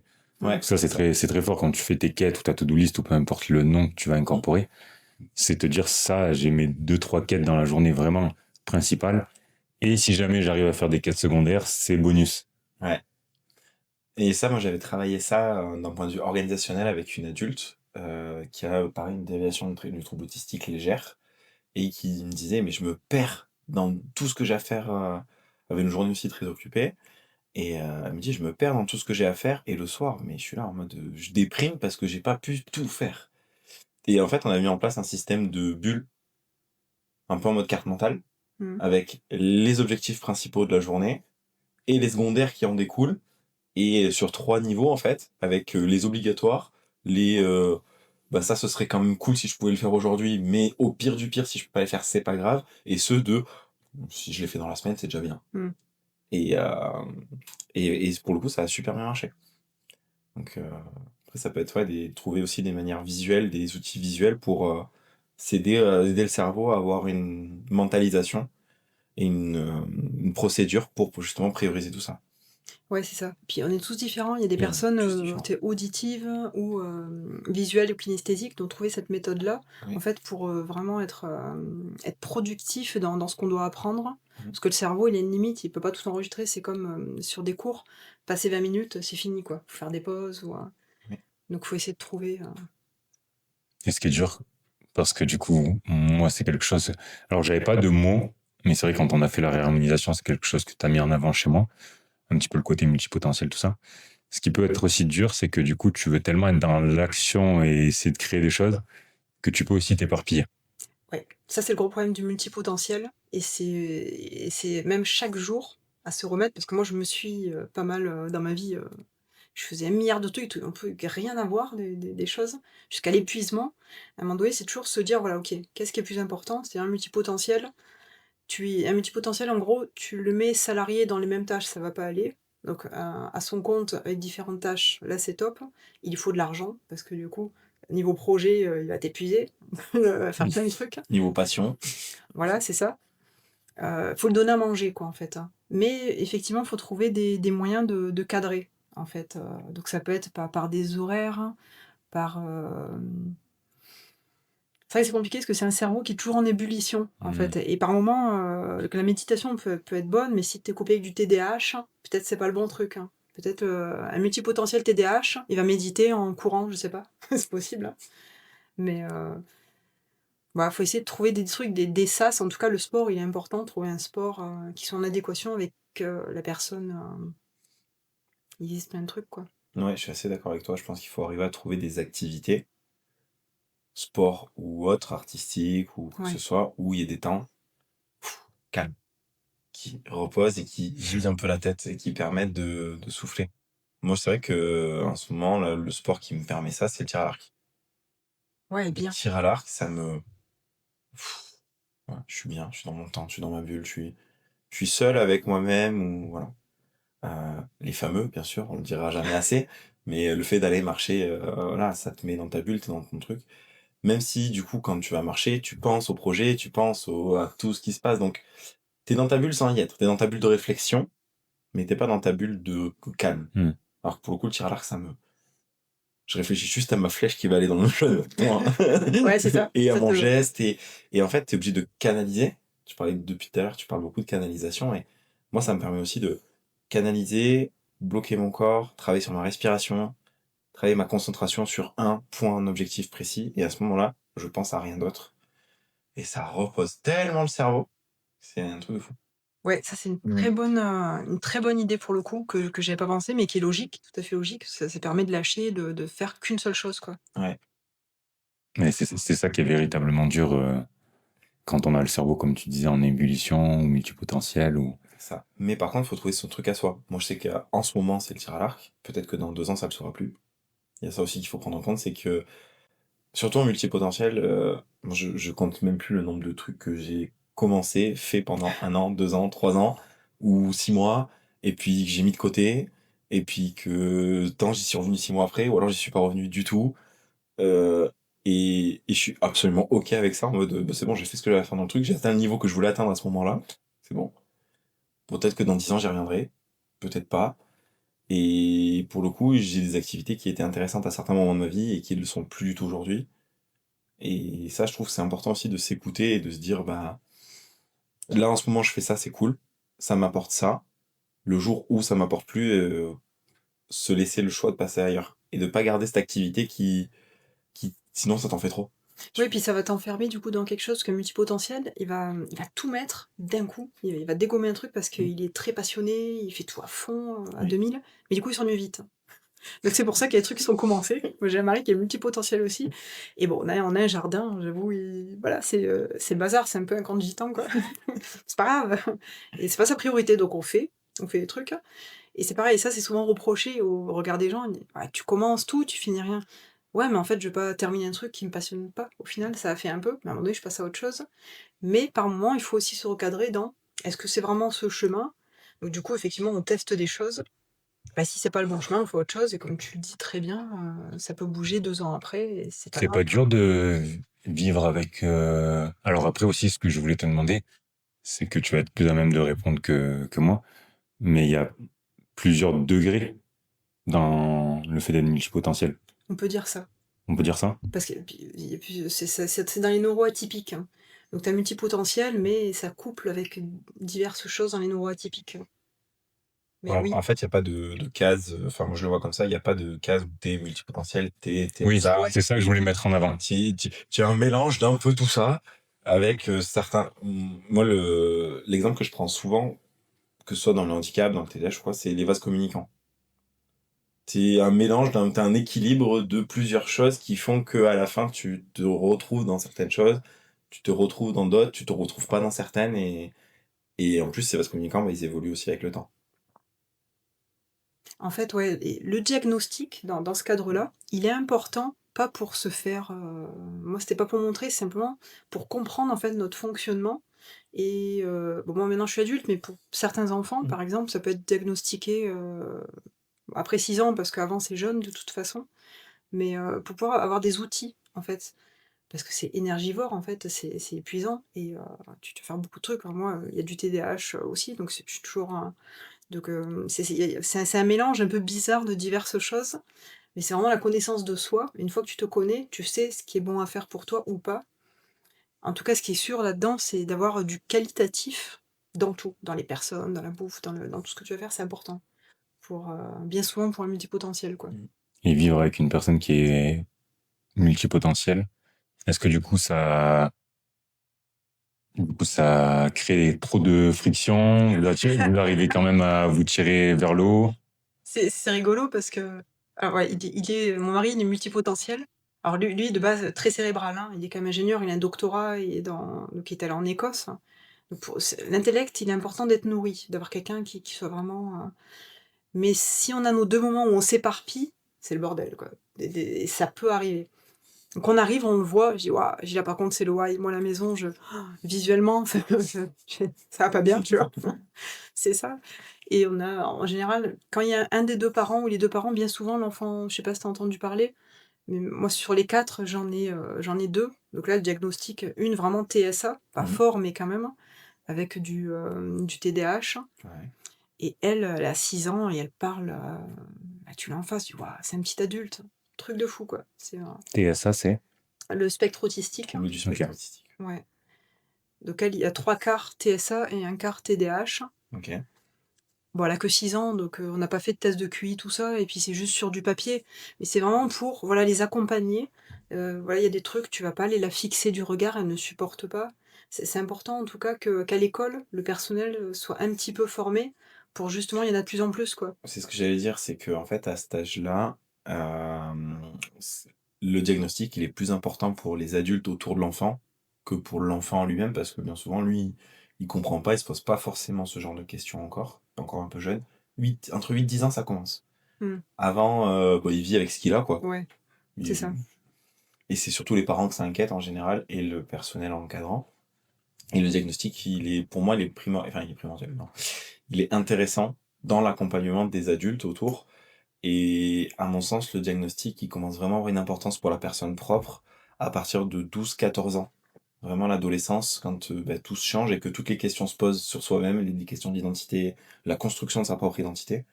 Là, le diagnostic est intéressant pour guider l'enfant et la personne qui va devenir un futur adulte vers des outils qui vont lui permettre de s'épanouir avec ses particularités.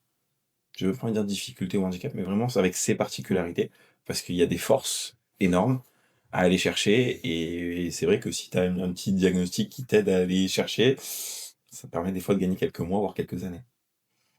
Et moi, je l'ai vu par contre sur des adultes qui ont été diagnostiqués très tard. Quand je dis très tard, c'est entre 25 et 30 ans. Ouais, comme moi. Hmm. Et là, pour le coup, c'est l'effondrement d'un monde. Pour certains, c'est l'effondrement de leur monde. Parce qu'ils ont toujours ressenti ce décalage, mais le jour où on leur dit oui, effectivement, il y a un décalage, ah merde, alors putain, je suis en décalage de la société. Et là, il y a toute une reconstruction à faire. Alors, je sais pas comment tu l'as vécu, tu vas peut-être pouvoir nous raconter, mais moi, de l'expérience des personnes que j'ai accompagnées, c'est le monde s'effondre, effondrement total, donc déconstruction totale de sa propre identité, pour reconstruire avec une nouvelle base qui demande un travail en général de plusieurs mois, plusieurs années, Et par contre, à la sortie de ce travail-là, la personne se retrouve et en général vit de manière beaucoup plus positive et vit sa vie comme elle devrait la mener. C'est un peu tout cheminement, mais bon, il y a quand même l'effondrement à vivre. Enfin, je te Pour le laisse coup. ça passer. C'est ça. Je te laisse raconter du coup ton vécu. Bah, en fait, par rapport à ça, moi, dans mon cas, ça a été, un soulagement parce que, même d'un point de vue de la famille, parce que j'étais une petite qui piquait beaucoup de colère. Heu, je pouvais casser des portes, beaucoup de violence jusqu'au collège parce que, je ne supportais pas le harcèlement. Donc j'allais toujours défendre et j'allais toujours vers ces jeunes qui étaient un peu chelous, qui dessinaient des croix. Donc moi, c'était le premier truc vers la mort là, je sais pas, c'est une première éducation et j'aimais bien ces profils-là parce qu'on était un peu pareils, en fait, hein. J'ai toujours été je me sentis vraiment en décalage, mais comme si que j'étais pas là. J'ai toujours eu une vision de ce monde loin, en fait, et quand j'ai fait ces diagnostics, c'est qu'à un moment donné, j'avais beaucoup de migraines, j'avais des problèmes quand même, par rapport à l'extérieur, mon positionnement, envers les autres et là, je me suis dit: «Bah, OK, je comprends». Du coup, ma maman a compris, elle dit: «Ben, je co» parce qu'à l'époque, c'était: «Bon, elle est juste un peu dyslexique», mais bon, j'avais des maîtresses, ça se passait très mal, on se moquait de moi, c'était vraiment un truc, pas cool, quoi. Et et ça m'a aidée et quand pareil donc par rapport à ma petite, j'ai dit: «Elle, il y a quelque chose». Quand elle était dans mon ventre, je sentais que déjà, il y avait quelque chose. Je savais pas quoi. À la crèche, on me disait elle montait les sections, ils ont dit: «Bon là, elle est en dernière section, on peut pas aller à l'école, elle a pas l'âge, mais il y a un truc, elle s'ennuie, quoi». Et donc elle, par contre, elle était tout de suite accompagnée et heureusement. Mmh. Mais moi, j'ai pas eu cet effondrement, ça m'a beaucoup aidée, mais je me suis pas non plus enfermée dans ça. C'est-à-dire, je l'ai pas pris, parce que certaines personnes pourraient se sentir, comment je peux dire? En dessous, alors que pas du tout. Tout à fait. C'est juste qu'on s'intéresse, à beaucoup de choses, on aime les gens, la globalité, parce qu'on s'intéresse à beaucoup de trucs, mais c'est tout, en fait, c'est pas un truc en plus, hein, c'est juste différent, en fait, hein. Je suis assez d'accord. Je voudrais mettre en avant un petit peu ta signature. Donc, bonjour à toi quand tu commences les vidéos. Bonjour à toi, chère belle âme. Ouais. Comment ça t'est venu et est-ce que tu avais réfléchi à avoir une signature, avoir un petit peu un branding, storytelling ou pas du tout, c'est venu comme ça? Alors, oui, un petit peu, j'ai commencé par ça et après, j'ai compris qu'il était important d'avoir, une marque aussi pour que les personnes te reconnaissent, hein, et en même temps, c'était logique, une suite logique parce que je travaille avec l'âme, donc du coup, c'est venu, ça découle et puis c'est resté comme ça, jusqu'à aujourd'hui. Je sais pas combien de temps encore, pour un multipotentiel, des fois ça peut bouger, mais ça fait quand même un moment pour un multipotentiel que ça dure, donc je me dis Ouais, après, si tu veux que ça perdure au niveau marque, branding et tout ça. En plus, moi, quand j'ai fait un petit peu les recherches et puis comme tu l'as si bien expliqué, ça va bien avec ce que tu fais, donc c'est ce que ouais, c'est ce qui m'a semblé aussi, après j'ai une marque déposée à l'INPI qui est Spirituam. Mais pour l'instant, je j'ai pas encore développé quoi, cette marque-là, elle est de côté. C'est une marque de quoi? Bah, c'est le processus de mon accompagnement, OK. Spirituam, mais après j'ai un autre projet, un gros projet sur Manos que je peux pas encore parler là, qui est en cours. projet 2026, Ça va être lancé une construction. 2027. C'est, ouais, je pense plutôt. Ok. C'est un D'ici 2 ans, on quoi. s on se reverra, voilà, sûrement, je vous expliquerai, mais c'est un truc physique quoi, que je suis en Ok. train de créer. Du coup, aux alentours de Manos, c'est ça? Ouais, Manos quoi. Ok. Tu expliques aussi au travers de tes vidéos et tu parles de polarité homme-femme. Est-ce que tu peux en dire 2 mots? Oui, la polarité homme-femme, en fait, est depuis, enfin, tu mis combien? Je pourrais pas donner, mais si on prend les des années 40, on va dire, hein, jusqu'à aujourd'hui, il y a quand même un gros changement au niveau polarité homme-femme, hein.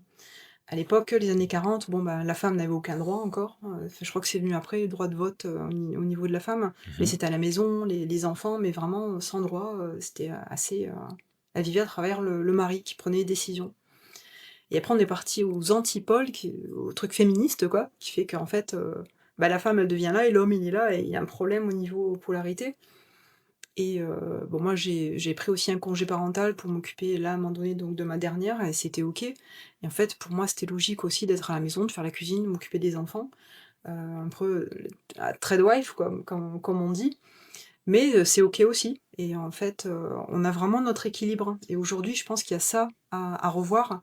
La femme est obligée de travailler presque elle travaille plus que l'homme. Elle a les enfants, elle a son taf, elle a la maison et à un moment donné, il y a des burn-out et ça va pas du tout. Donc il y a vraiment ce réglage, à avoir énergétiquement, en fait, les femmes montent vraiment en puissance et du coup, il y a un problème au niveau des relations. On voit bien les jeunes, là, aujourd'hui, ils n'arrivent pas à être en couple.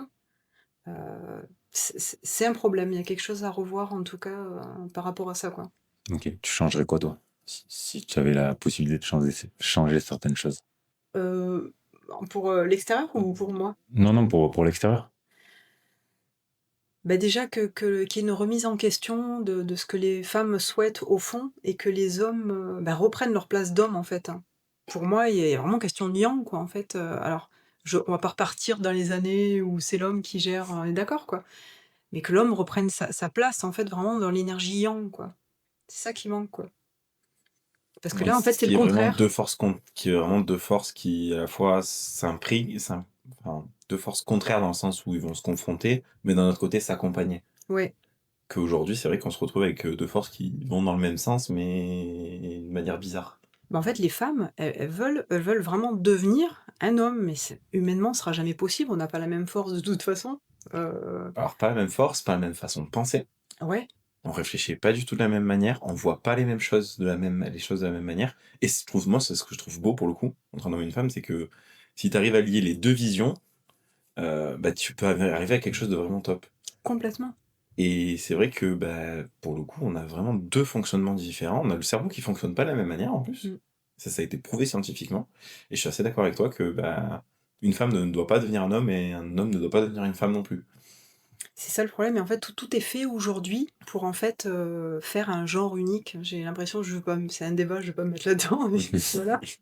Mais parce qu'aujourd'hui on peut s'identifier chaise, je veux dire, c'est pas la connerie du moment.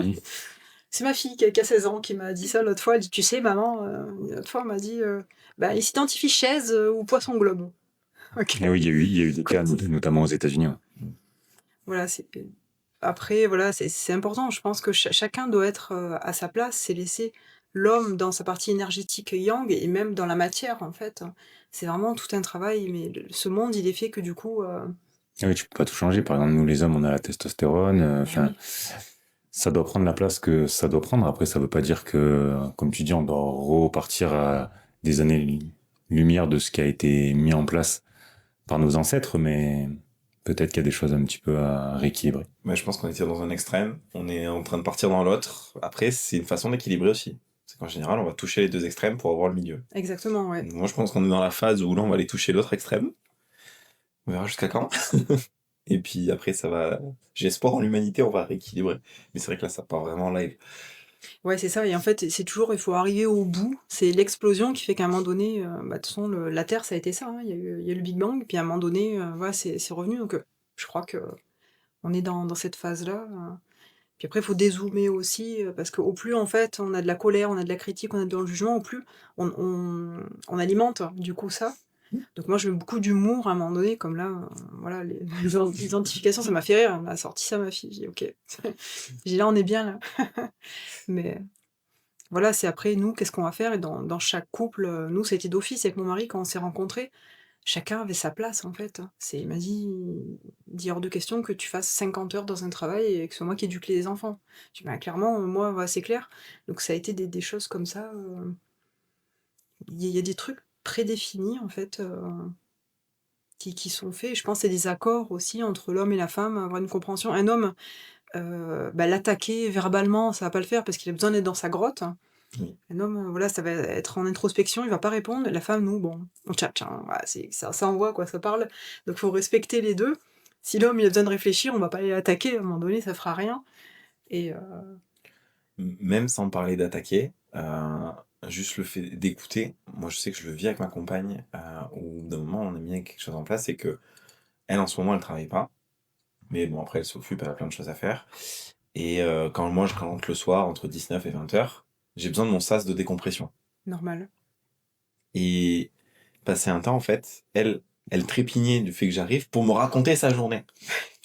Ce qui en soi est adorable. Mais quand je rentrais, je me prenais une vague comme ça. Et là, pendant une demi-heure, une heure, ça débitait. Putain, on fait, ah, mais tu m'écoutes pas. Non, franchement, je n'y arrive pas. Ouais, Attends, tu mais. pas d'enfant encore? Et non, j'ai pas d'enfant encore. Après tu la suite. Mais. Et c'était, non, mais en fait, je n'y arrive juste pas. Mmh. Je ne peux pas t'écouter. Je sors de ma journée. En plus, j'ai un métier humain où je parle à des gens toute la journée, où j'absorbe, en me protégeant au maximum, mais mine de rien, j'absorbe quand même des fois de la souffrance, des fois mais plein d'émotions toute la journée. Quand je rentre à la maison, j'ai besoin de souffler, prendre mon temps, une demi-heure, ça me suffit. Et en fait, du coup, heureusement, on communique beaucoup. Et du coup, j'ai dit non, mais en fait, je peux pas. Il me dit, mais t'aurais besoin de quoi? Juste, tu me laisses mon sas de décompression. Quand je suis OP, je te le dis, et là, tu peux débiter, c'est bon. Et du coup, maintenant, on fait ça. Donc, je rentre, et en général, il me dit, je peux parler ou pas? Je dis non, là, j'ai besoin de souffler. On me dit, ok, ça machin. Donc, on parle quand même de vite fait, voilà. Mais, au bout d'un moment, je dis, bon, allez, c'est bon, là, si tu veux me raconter ta journée, c'est bon, là, je suis ouvert à entendre ce que t'as à me dire. Et là, par contre, là, je suis un petit peu, là, ça me permet de beaucoup mieux écouter, et ça se passe beaucoup mieux. Mmh. Ouais, il y a une tolérance et puis on voit bien la différence des 2 énergies et ça, c'est logique, quoi. Il y a vraiment il y a un temps pour tout et pour le coup, voilà, c'est ça qui est à comprendre, quoi. Puis tu le vois dans le réel, quoi. C'est ça. C'est comme dans la résolution des problèmes, en général, t'as l'homme qui va vouloir trouver une solution à tout prix, et en général, la femme qui a juste besoin de tchatcher sur le problème en disant, le problème, c'est ça, le machin, nanana. Et puis après, potentiellement, on va regarder s'il y a une solution. Mais d'abord, faut libérer le truc. C'est ça. Alors que l'homme, il a pas besoin de libérer le truc, lui, il veut trouver une solution tout de suite. Ouais, puis il y a 2 choses différentes, c'est que nous, la femme, c'est cyclique. C'est-à-dire, bah, on est un cycle, hein, les règles, l'ovulation et cetera et donc forcément ça monte et en fait, par exemple, bah, la pilule, voilà, bien qu'encore pas toutes, bon je connais pas trop, mais ça essaie de, De réguler. de réguler, mais c'est pas toutes. En fait, nous, c'est cyclique, donc du coup, c'est voilà, un homme un peu moins. Donc du coup, faut jongler avec tout ça, avec certains moments. Donc, ah, j'ai mes règles, je suis pas bien. Ok. Non, mais c'est vrai que nous, on n'a pas ce phénomène hormonal Oui, bien cyclique sûr. qui fait que nous, tous les jours, on a à peu près le même taux d'hormones, suivant ce qui nous arrive, etc. Encore une fois, là, je vulgarise et je mets des gros guillemets, mais on a un taux d'hormones qui est assez stable. Disons que s'il n'y a pas d'événement particulier dans notre vie, on a un taux d'hormones assez stable. Vous, les femmes, c'est le yo-yo tous les mois et toutes les semaines et toute la journée. Et voilà, c'est ça. Il y a vraiment tout le cycle, donc du coup, c'est pour ça que les deux, ça régule. C'est vrai que l'homme, il comprend rien, des fois, il se prend des scuds de la tête. T'es à quel moment, là, en fait? C'est vrai que voilà, c'est... C'est ça. Et c'est après aussi à nous d'accepter en tant qu'homme que bah, pour le coup, on peut se prendre des scuds gratuits. Et ouais, fonctionnement complètement différent. Par rapport aux réseaux sociaux, du coup, tu as commencé quand les réseaux sociaux? Pourquoi? Et du coup, à court, moyen terme, est-ce que tu as des objectifs, que ça soit sur Facebook, Instagram? J'ai vu aussi que tu étais présente sur TikTok. Ouais. Enfin voilà, c'est quoi un petit peu tes objectifs quantifiables, s'il y en a, ce genre de choses? Alors j'ai commencé il y a très longtemps, au tout début de Facebook, quasiment, je crois que ça a commencé en 2007, il me semble. J'ai ouvert juste après, en fait, que j'avais créé mon salon de coiffure, mais c'était côté personnel, donc j'ai commencé un peu à reprendre. Après, donc j'ai fait des vidéos, donc c'était plus pour la partie coiffure, Facebook. Il y a eu LinkedIn un petit peu. Donc la vision, c'était bah, transmettre des choses par rapport à la coiffure. C'était des produits végétaux en fait, hein. Donc j'ai commencé comme ça. J'ai plus une grosse audience sur Facebook, hein, des personnes fidèles qui me suivent depuis pas mal d'années maintenant. Et c'est rigolo parce que j'ai toujours réussi à accompagner les personnes. En fait, certains ont commencé la coiffure avec moi à mes débuts, à 21 ans, et qui ont terminé récemment encore avec moi des consultations, quoi. Personne, voilà, quand ça fait des années c'est ça qui est juste trop bien parce que ça fait une famille aussi. Alors c'est YouTube, je comprends pas l'algorithme, donc compliqué pour moi, donc je continue. Le but c'est toujours apporter de la valeur, en tout cas là-dessus. Euh, les réseaux, donc j'essaie de pas trop m'éparpiller, mais de faire un petit peu sur chacun. Par exemple, je vais faire une vidéo TikTok et je la partage de partout. Et je vois là où ça marche le mieux. Mais en tout cas, pour moi, c'est plus Facebook.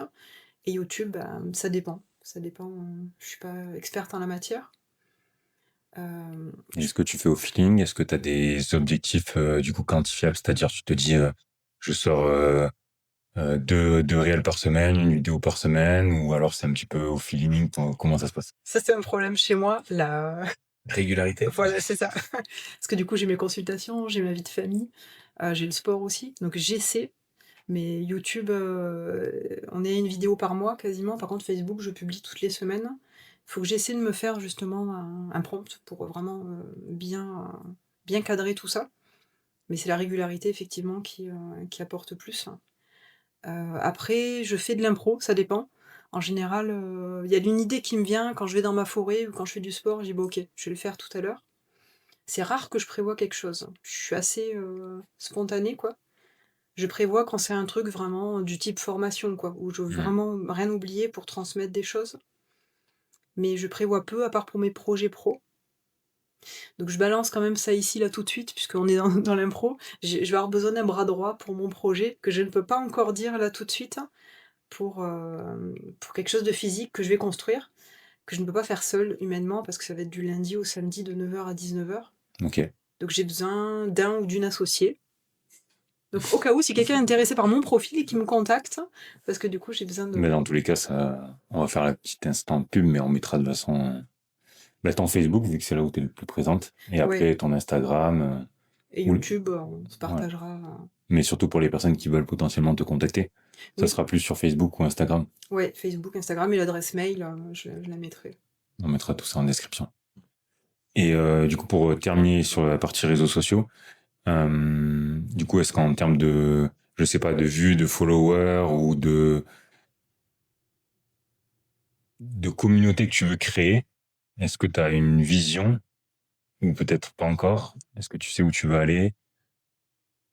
Par, T'en es où par- par rapport à ça? par rapport à ça, bah, ce qui marche bien actuellement, c'est sûr, c'est Facebook. Là, on est sur une population qui est entre 30 et 60 ans. Ok, C'est ce qui me soutient le plus, en tout cas. C'est cette fourchette-là, 30-60, je peux dire. Les très jeunes, j'en ai pas, parce qu'il n'y a pas encore de remise en question vraiment. Et ce que je propose, âme sensible, du coup, c'est plus compliqué quand on est jeune. Voilà, pas tout le monde, ils ont des choses à vivre aussi. Ouais, donc c'est plus sur cette fourchette d'âge-là, homme-femme. Il n'y a pas de. Et après, spécialité maintenant neuroatypique, mais tout le monde peut venir à moi, il n'y a pas de. Ouais, dès l'instant où ils ont envie de switcher quelque chose dans leur vie, de faire avancer un projet, ou humainement, intérieurement, quoi, pour avancer. ok. Ça me fait penser, du coup, tu vas avoir un projet dans les mois ou à venir, Ouais. avec une tranche horaire que tu vas nous dire où tu vas être quand même pas mal présente en présentiel.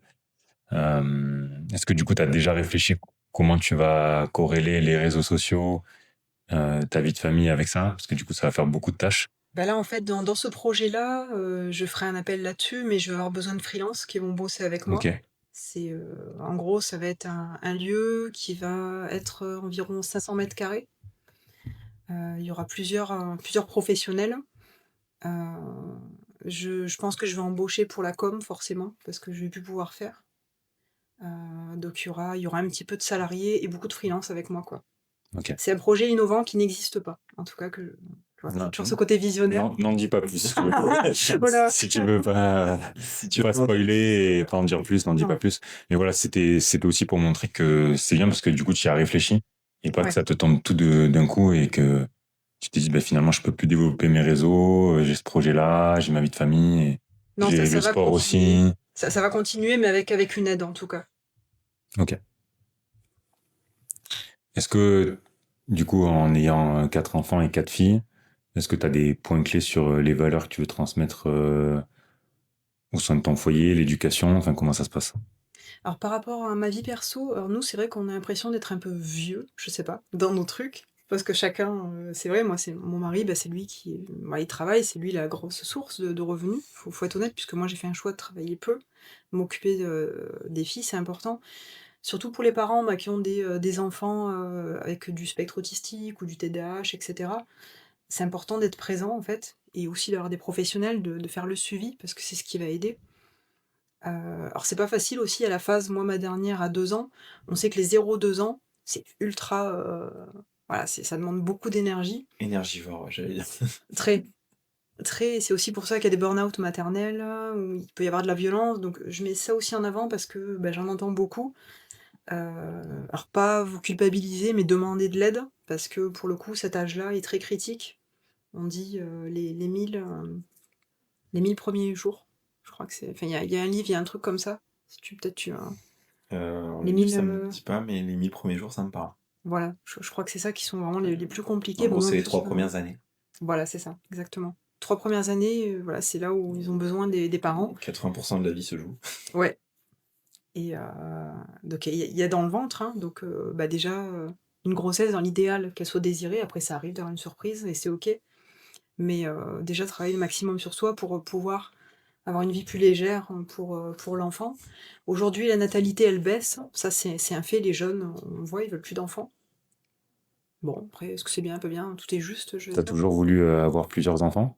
Alors oui, par contre 4, je pensais pas parce que du coup, bah, je me suis séparée et mon mari n'avait pas d'enfant. Donc j'avais dit clairement, il y a 5 ans de moins, donc je me dis pas quand j'aurai 40 ans, je veux des enfants parce que moi c'est fini, je veux pas voilà. Au début, je voulais pas. Moi, je veux rester avec mes 2, puis après, c'est venu, donc on s'est retrouvés avec 4 enfants. Pour moi, c'était la surprise.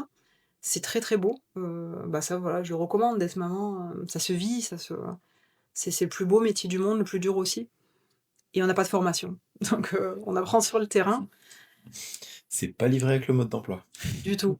Du tout et puis oui, il y a des coups durs. Moi, je dis pas, j'ai beau être thérapeute, être très positif, oui, j'ai pas été cool tout le temps non plus, il y a eu des fois où j'ai crié, donc faut déculpabiliser aussi ça. Par contre, se remettre en question: «OK, qu'est-ce que j'ai fait là? Comment je peux l'améliorer?» Mais aujourd'hui, oui, si on veut des enfants, faut penser à tout, c'est-à-dire son éducation, la présence, hein, et potentiellement des études parce que ça se paye aussi, et ça se prévoit dans la mesure du possible, quoi. Être parent, ouais, c'est pas évident et souvent on en reçoit sur le podcast et ils nous partagent un petit peu des expériences et c'est pas évident et je pense qu'on en a pas conscience tant que ça nous est pas arrivé en fait. Ouais, faut le vivre. Il y a vraiment toute la phase, bah, surtout aussi la femme, le père bien sûr, parce que vous êtes à côté, mais la femme, elle a quand même la grossesse, hein, qui est pas forcément simple. Bon, moi, j'ai accouché chez moi, c'était OK, je voulais être tranquille, ma sage-femme, je Ok. pas par mais médical, j'avais un peu de mal. Heu, ça s'est très bien passé, mais effectivement, voilà, il y a tout ça qui fait bouger, quoi. Il y a aussi, est-ce qu'on va allaiter, est-ce qu'on va pas allaiter? Déculpabiliser parce qu'une maman qui va donner un biberon, ça sera aussi une bonne maman et c'est pas grave. Voilà, il y a plein de choses comme ça, et après la phase aussi la plus critique, en tout cas pour l'enfant, c'est l'adolescence. Moi j'ai une fille qui a 16 ans, donc c'est la phase la plus critique, voilà, l'adolescence, cette phase-là, En tout cas, elle, en 2023, elle a fait une ETS, hein, donc voilà, on a beau être thérapeute, tout ce que vous voulez, ça personne n'est épargné et c'est vraiment super important d'être encadrant et elle, je pense qu'il y a du spectre aussi, autistique parce que elle est très par rapport au monde extérieur, il y a des incompréhensions, on le sent, quoi. Aujourd'hui, elle va très, très bien, donc il y a du positif, mais elle est quand même passée par cette phase très, très lourde, quoi, qu'il faut encaisser en tant que mère, Ouais, c'est ce que j'allais dire parce qu'il y a ce que Pas forcément culpabiliser aussi, quoi. vit la personne lorsque elle a pensé ou fait des gestes qui étaient pas bien pour soi. Mais il y a aussi après comment vont réagir les frères et sœurs et les parents quoi. Bah, c'est très, très violent, quoi et après on comprend, tout le chemin est toujours juste et moi, c'est à partir de cette phase-là où je me suis dit: «OK, je sors de la mort», quoi. Parce que jusqu'en 2023, j'étais encore dans la mort et elle me l'a montré, du coup, clairement. Parce que tout est juste, hein. En fait, dans ce qui arrive, tout ce qu'on va vivre, c'est nous, en fait et nos enfants, c'est nous. C'est ce qu'il faut se dire, jusqu'à avant 18 ans, ils sont notre miroir, quoi et en fait, quand nous, on change, bah, eux, ils bougent aussi, quoi. C'est pour ça, c'est pas l'enfant le problème, hein, c'est en général les parents, quoi.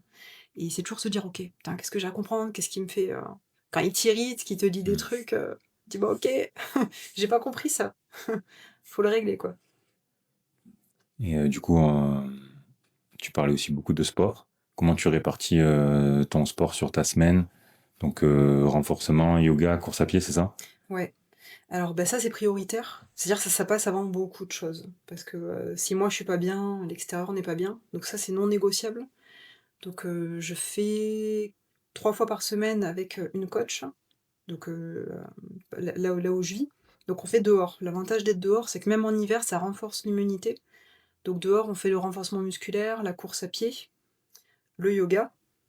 Et après, chez moi, je rajoute, donc ça me fait 4 heures par semaine, quoi, environ. Ok. C'est la même personne qui te fait toutes les activités. Les 3 fois, ouais, et la Ok. quatrième, c'est moi toute seule avec D'accord. élastique, des poids.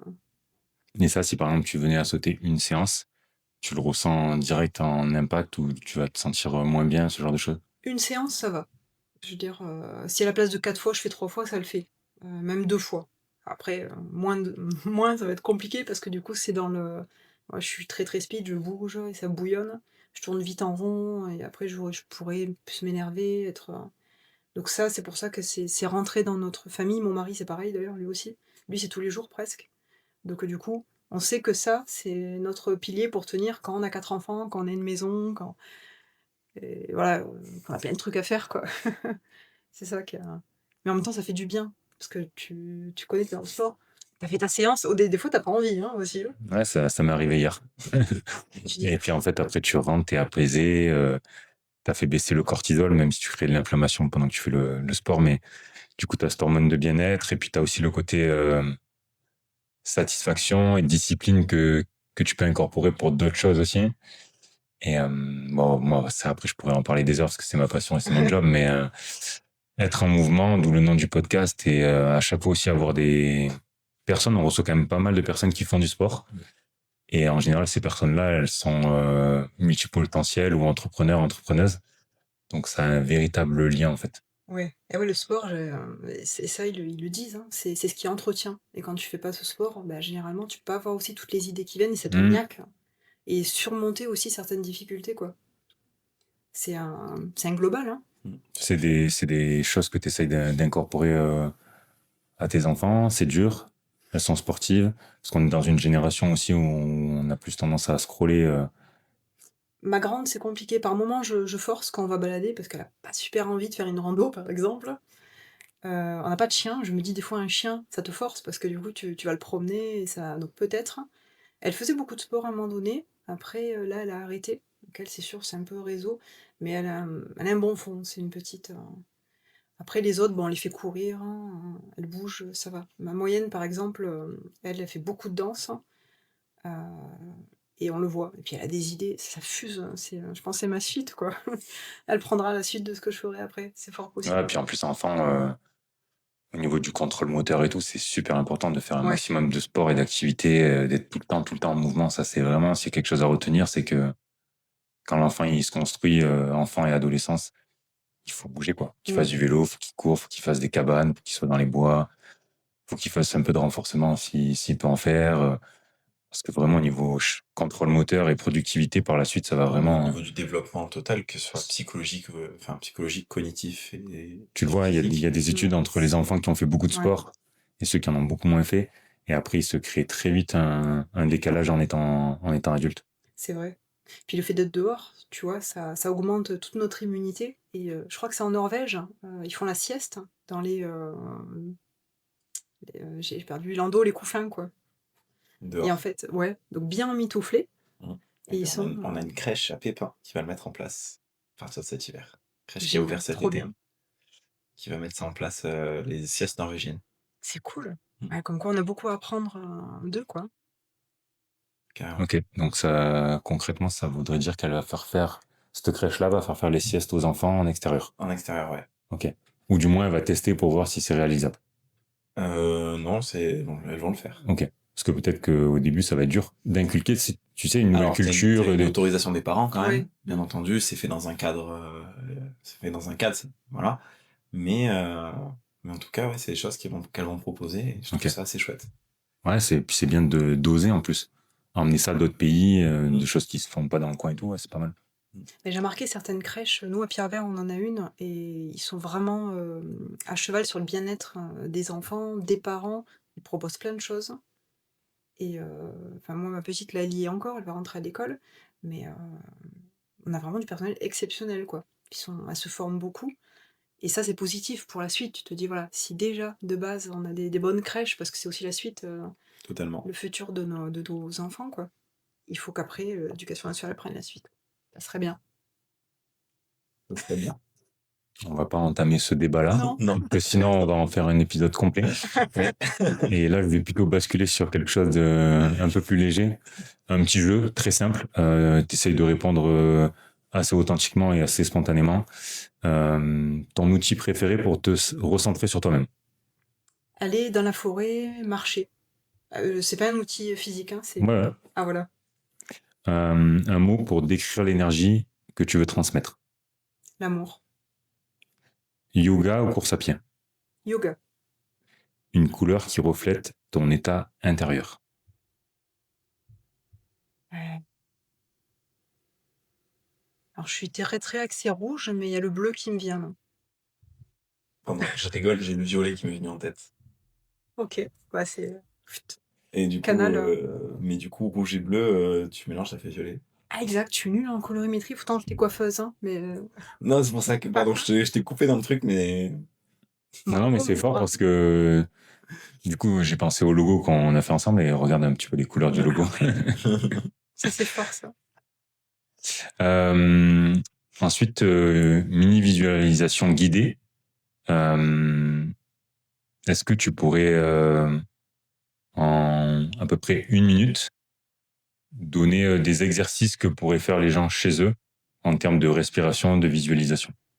Ouais, alors déjà, bah, s'asseoir, se mettre voilà, en yogi s'ils veulent ou sur le canapé. Et en fait, commencer par la respiration. Donc fermer les yeux. Et en fait, à l'intérieur, donc sur les paupières fermées, monter l'œil, ça permet de connecter à la source, la lumière.